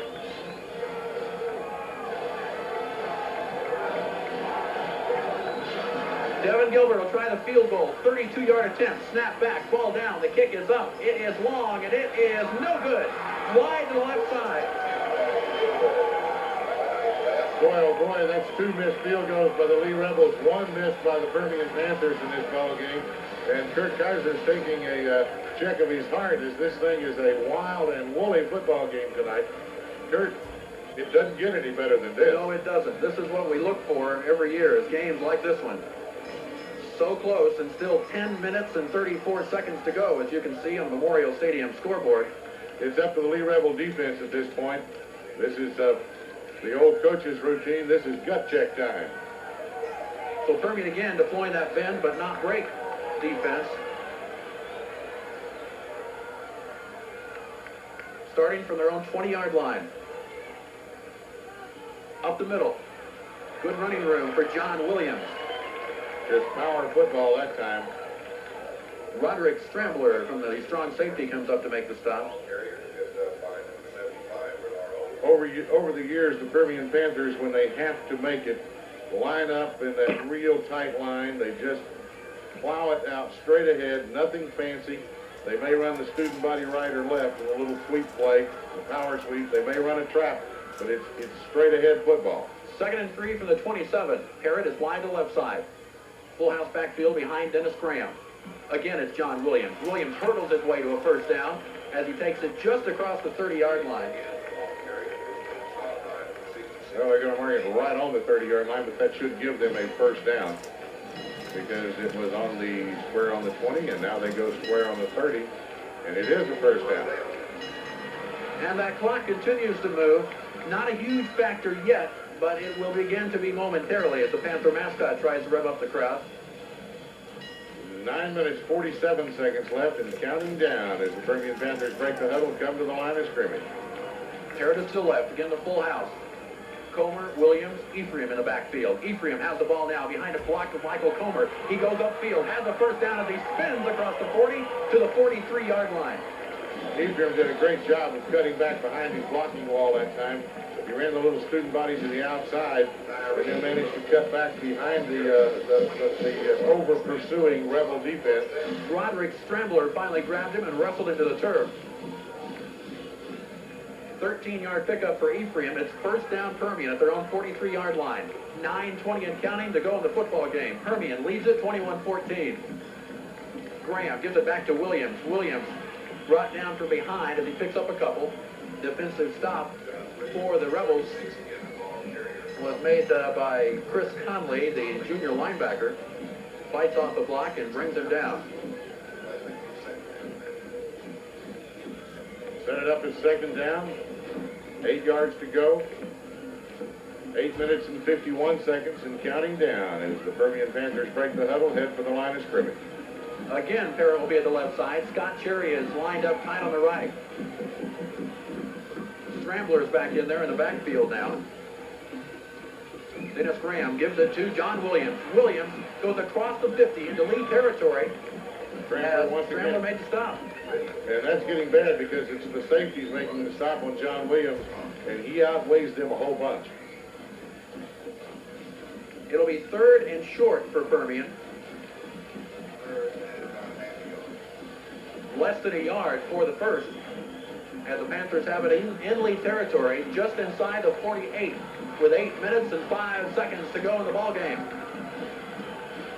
Ephraim back in there now.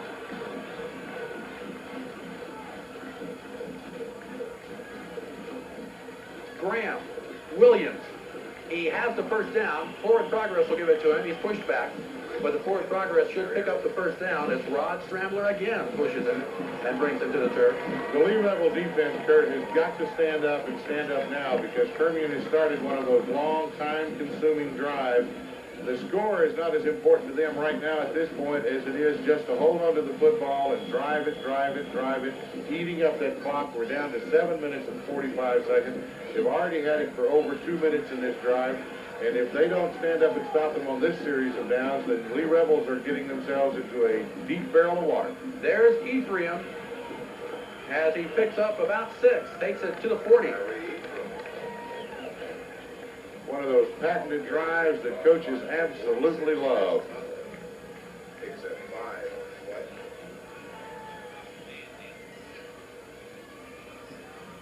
The clock shows 7 minutes and 10 seconds. The drive started from Permian's own 20 with 10:34 to go in the game. Now as they approach the line of scrimmage, they approach the 7-minute mark, 40 yards away from the end zone. Graham gives it back to Ephraim, hit in the backfield, keeps going though, and picks up a few of what could have been a loss. He should have been dropped for a loss about 2 yards deep in the backfield. Instead, he is out very close to another first down. See where they're going to move it to. It's going to be about 2 yards short. It's going to be a 3rd and 2 play at this point.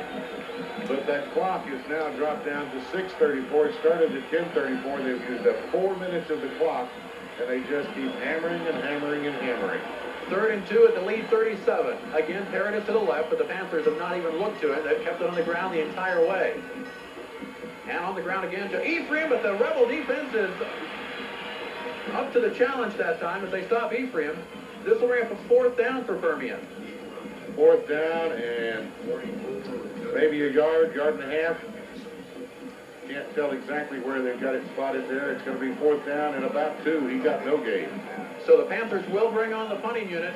I thought for a moment they might go for it, but Tam Hollings had looked around and found Shane Wells. Now after some words from assistant coach Larry Curry, in which I'm sure he was telling to aim for the corner, Shane Wells will trot onto the field. Aim for the corner or we're not going to punt at all. One of the two. There is a possibility. He may hold it and try to at least draw a delay of game, back it up 5 yards. He's got a better chance of it not going in the end zone then. In fact, they're not even going to make a secret of that. They're not even coming out of the huddle. Well, if I were the Lee Rebels, I think I would have to take the penalty simply because they're only 2 yards short of the first down. So you've got to take it and move them back. But it does give Shane Wells a better chance to punt the ball out of bounds because he's got a little better angle as he backs up a little bit.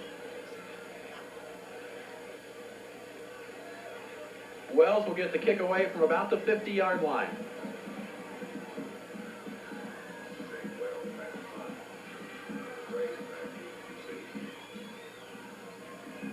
High snap. Wells aims for the corner. Kind of a little pooch kick. He goes inside the 10-yard line, and he'll be down to the 7. So Shane Wells does his job. That does it very, very well. May not do much for his punting average, but it certainly did help his team out as he drove them all the way back to the 7. That's about as good as you can ask for. So now the Permian defense will have the task of trying to stop the Rebel offense, which has done very, very well of late.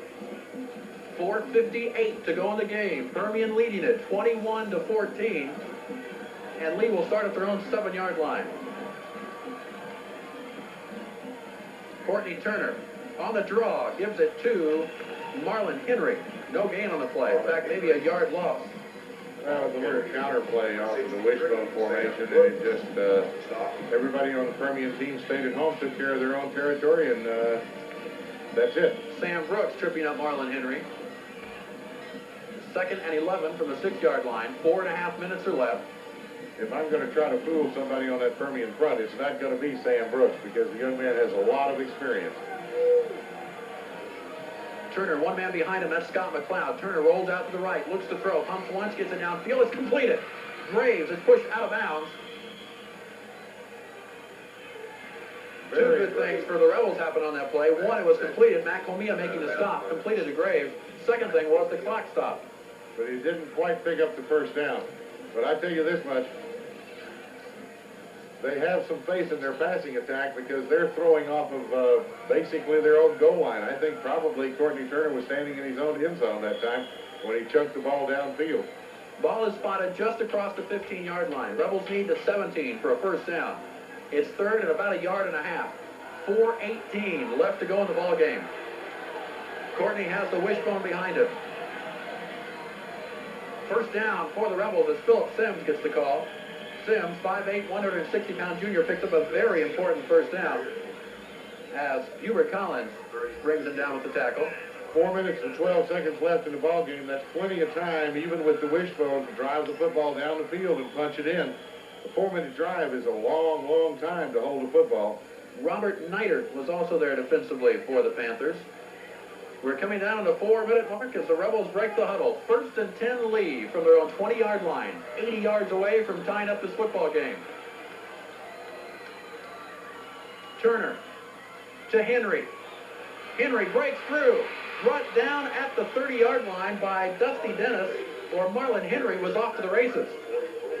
Boy, he had one man to get around, and it was going to be a long, long game. Well, they're going to measure this one. It may be a first down.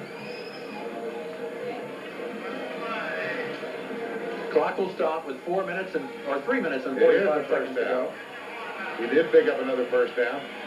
Just across the 30-yard line.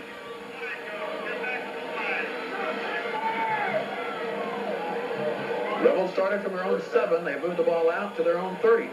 Clock running. Turner sprints out to the left. He's looking to throw. Looks downfield.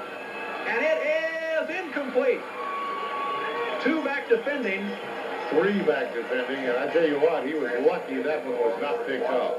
Matt Comilla was back there as the intended receiver was Corrodin Watson. There's 2 right there and a 3rd defender closing. And he got his hands on the ball. It was not that bad of a pass, Kurt. It'll be 2nd and 10 at the 30. Stops the clock with 3:31 left to play in this ball game. 21-14 lead for the Odessa Permian Panthers, and the Lee Rebels have got the football, and they're trying to move it right down the field. Very few of the Panther fans are sitting on this near side. They're up to watch this one as Marlon Henry gets the handoff. He's pursued, and he is going to be dropped. Well, no, he's not dropped till he goes down. He's still on his feet. He's not dropped yet. What a run by Marlon Henry. It looked like he was down for loss. I had him down twice. He was still on his feet. Is he down yet? I think he's down. If he was, he didn't stay down for long. I tell you what, Marlon Henry is a good running back. A very low center of gravity and very hard to knock down. Watch this as he takes the ball and just sprints outside with it. And he's being pursued. He's hit one time right there, and a good lick, and another good lick. Jared Bergen's right. Wow. He just keeps going, and he keeps plowing. It's 3rd down and about 1.5 yards to go for a first as he picked up 7-8 yards on that play. 2:45 and counting to go in the ball game. 3rd and 2 for the Rebels' 38-yard line. Turner gives to Henry. Henry pursued. Fumble on the play. The ball is loose, and it looks like the Rebels have it, but it'll be short of a first down. Well, this is the call for Coach Miller now. It's 2 minutes, 25 seconds left in the ball game. You're going to be short. You've got a 4th and 2. You've tried it. You're playing against a tough defensive unit. Do you punt or do you go for it? Dusty Dennis made the hit. There was Ryan Tucker back there to fall on the fumble. And the Rebels are going to go for it on the 4th down. They're going to take a timeout and talk about it first. And we're going to take a timeout with them. This is a Super 7 sports production. We're down to 2 minutes and 6 seconds left in this ball game. We've got a 4th down, 2 yards to go. The Lee Rebels have the football. They're trailing 21-14. This is a do-or-die situation. This is the football game right here, right now, with this play. It don't get no better than this. 21-14. What a ball game we have got. 4th and 2 for the Rebels. Courtney Turner. Scott McLeod, no. The Rebels say they have it. It will be a first down carry for Scott McLeod. We talked about the tough yardage he's got all night. And he did Those are the toughest. I tell you what, the young man is a whale of a football player, and he just keeps plowing right straight ahead. Nothing fancy about it, no trickery, nothing, just base football right straight ahead with Scott McLeod. 150 and counting. 1st and 10 Rebels from their own 42-yard line. Courtney Turner looks to throw. It is intercepted. Gerard Bergen makes the interception. And it looks like that may have saved it for the Panthers. Well, oh me. The young man has done such a tremendous job of making decisions and throwing the football all night long. It's almost regrettable to have him throw an interception this late in the ball game when it is so critical. But he should never have let go of that football. The first interception of the year for Gerard Bergen, number 4 for the Panthers, but they don't get any bigger than that one. Permian will take over, 1st and 10. And all they want to do is kill the clock, friends. 1:41 now, and the clock will start with a snap, and they just want to kill. There goes John Williams. Williams has a hole. Williams is still on his feet, and they're finally brought down by the ankles as he picks up 7 yards. Lee does have 2 timeouts remaining. The clock is running down to 1:26 and still counting. They have not called the timeout yet. They're going to hold on to it at least for another play or so. But one more timeout, or one more first down, that is, and yeah, and that was definitely that was an 8-yard gain that time for John Williams. And the clock is about to go down below the 1-minute mark. Dennis Graham will take as long as he can, still 10 seconds before he needs to snap the ball. There's Williams. He cuts upfield. He has a first down. Williams falls backwards for some more yardage. 53 seconds left on the clock, and it's going to be stopped as they move the chains here. It is a first down for the Permian Panthers. They're leading 21-14, and that probably is the first sigh of relief that you're hearing coming from the Mojo fans in the ball game. Boy, you always need to relax after a game like this. I don't know how to do it. I tell you what, Kurt, I've even forgot about this wiggling platform. That's right. We didn't notice it. 30 seconds left as Graham makes the snap and hands it off to John Williams for a few more yards to his total. I thought I heard a whistle, but it must have been coming from the crowd. I heard the whistle too, but I think the crowd was blowing it. I'm glad that hasn't been going on all night. We really would have been confused. We're confused enough without it. The seconds tick off the clock. 10 seconds left in this ball game, and you can count them down. No, they call timeout. The Lee Rebels don't want to quit yet. Permian will come up with a victory, Don, but they will know that they earned this victory. Well, the sad part of it is a very good Midland Lee Rebel football team is probably eliminated from all playoff contention with this loss tonight. But let me tell you what, this is a good Lee Rebel football team. They definitely are. This will be the 3rd district loss, though, suffered by the Rebels. I think it just shows how District 4 5A has improved over the years. Now then, let me tell you the thing. The other thing you got to think about. One of those teams that beat the Rebels, of course, is San Angelo Central, and Odessa Permian has yet to play them. That's right. This will set up a showdown, depending on what Cooper did tonight, next Friday night between the 2 unbeatens in District 4 5A. Coming in, at least, coming into tonight's play, the 2 were unbeaten at 3-0. Well, Cooper has an off night tonight, so they're not playing a district ball game, so they will be undefeated in district when they meet Permian. So Permian moved to 4-0 in district play. There's 6 seconds on the clock. It's kneel time now for the Panthers. Dennis Graham drops, and no, he's not down. A flag will come out, and a little bit of a temper will come out as well. But the game is ended.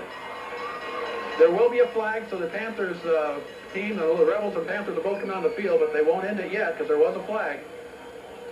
There'll be one more snap. It's a defensive penalty. The game cannot end on the defensive penalty.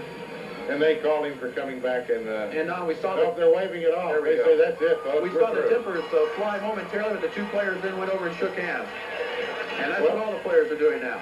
I tell you what, Kurt Kaiser, we'll be back with the final wrap-up in just a minute, but this is one whale of a football game. 21-14, final scores. The Odessa Permian Panthers defeat the Lee Rebels. This is a Super 7 sports production. Well, Kurt Kaiser, our these are unofficial statistics, of course, but I've got to say something here. I don't think we're that far off, and the Lee Rebels did something I don't think I've ever seen before. The Lee Rebels have more yards passing than rushing, 209 yards passing, 160 yards rushing, total of 369 yards. The other thing is they outgained the Permian Panthers. The Panthers ended up with 337 yards total offense, 256 yards on the ground, 81 passing yards. So it was a tremendous game that was played by both ball clubs. It's one of those that you almost hate to see either one of them have to lose. Yeah, we talked going into the game about the Permian defense, and they did a good job. But you look at this one statistically, Permian averaging just giving up 186 yards per game, lead, 369 tonight. Permian had not been scored on a district play. They give up the 2 touchdowns tonight. Despite the loss, the Lee Rebels have to be very proud of the effort they gave tonight. They really pushed Permian right to the limit. And Courtney Turner demonstrated to anybody who wants to know that the young man can pass the football. He completed 11 of 15. He had 1 interception, and he picked up 209 yards passing. So those 11 pass completions were just about 20 yards per completion, so they weren't little deep passes either. Right. John Williams continues his streak of 100-yard games. He has 151. Tyree Ephraim adds another 100-yard gainer for the Panthers, 105 yards for Ephraim, and 77 of those on the 1 touchdown, which got Permian off on the scoring drive, their first TD of the night.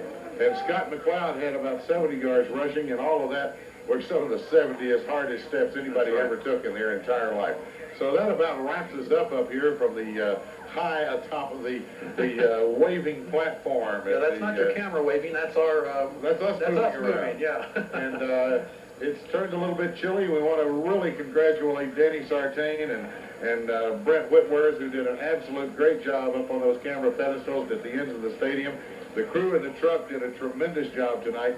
And, of course, our spotter and our staff man and all these people, everybody did. You did good tonight. Oh, you did too, Don. Let's pass it out all around. Yeah, it's been a good night. We appreciate you watching tonight. The final score again has the Permian Panthers defeating the Lee Rebels.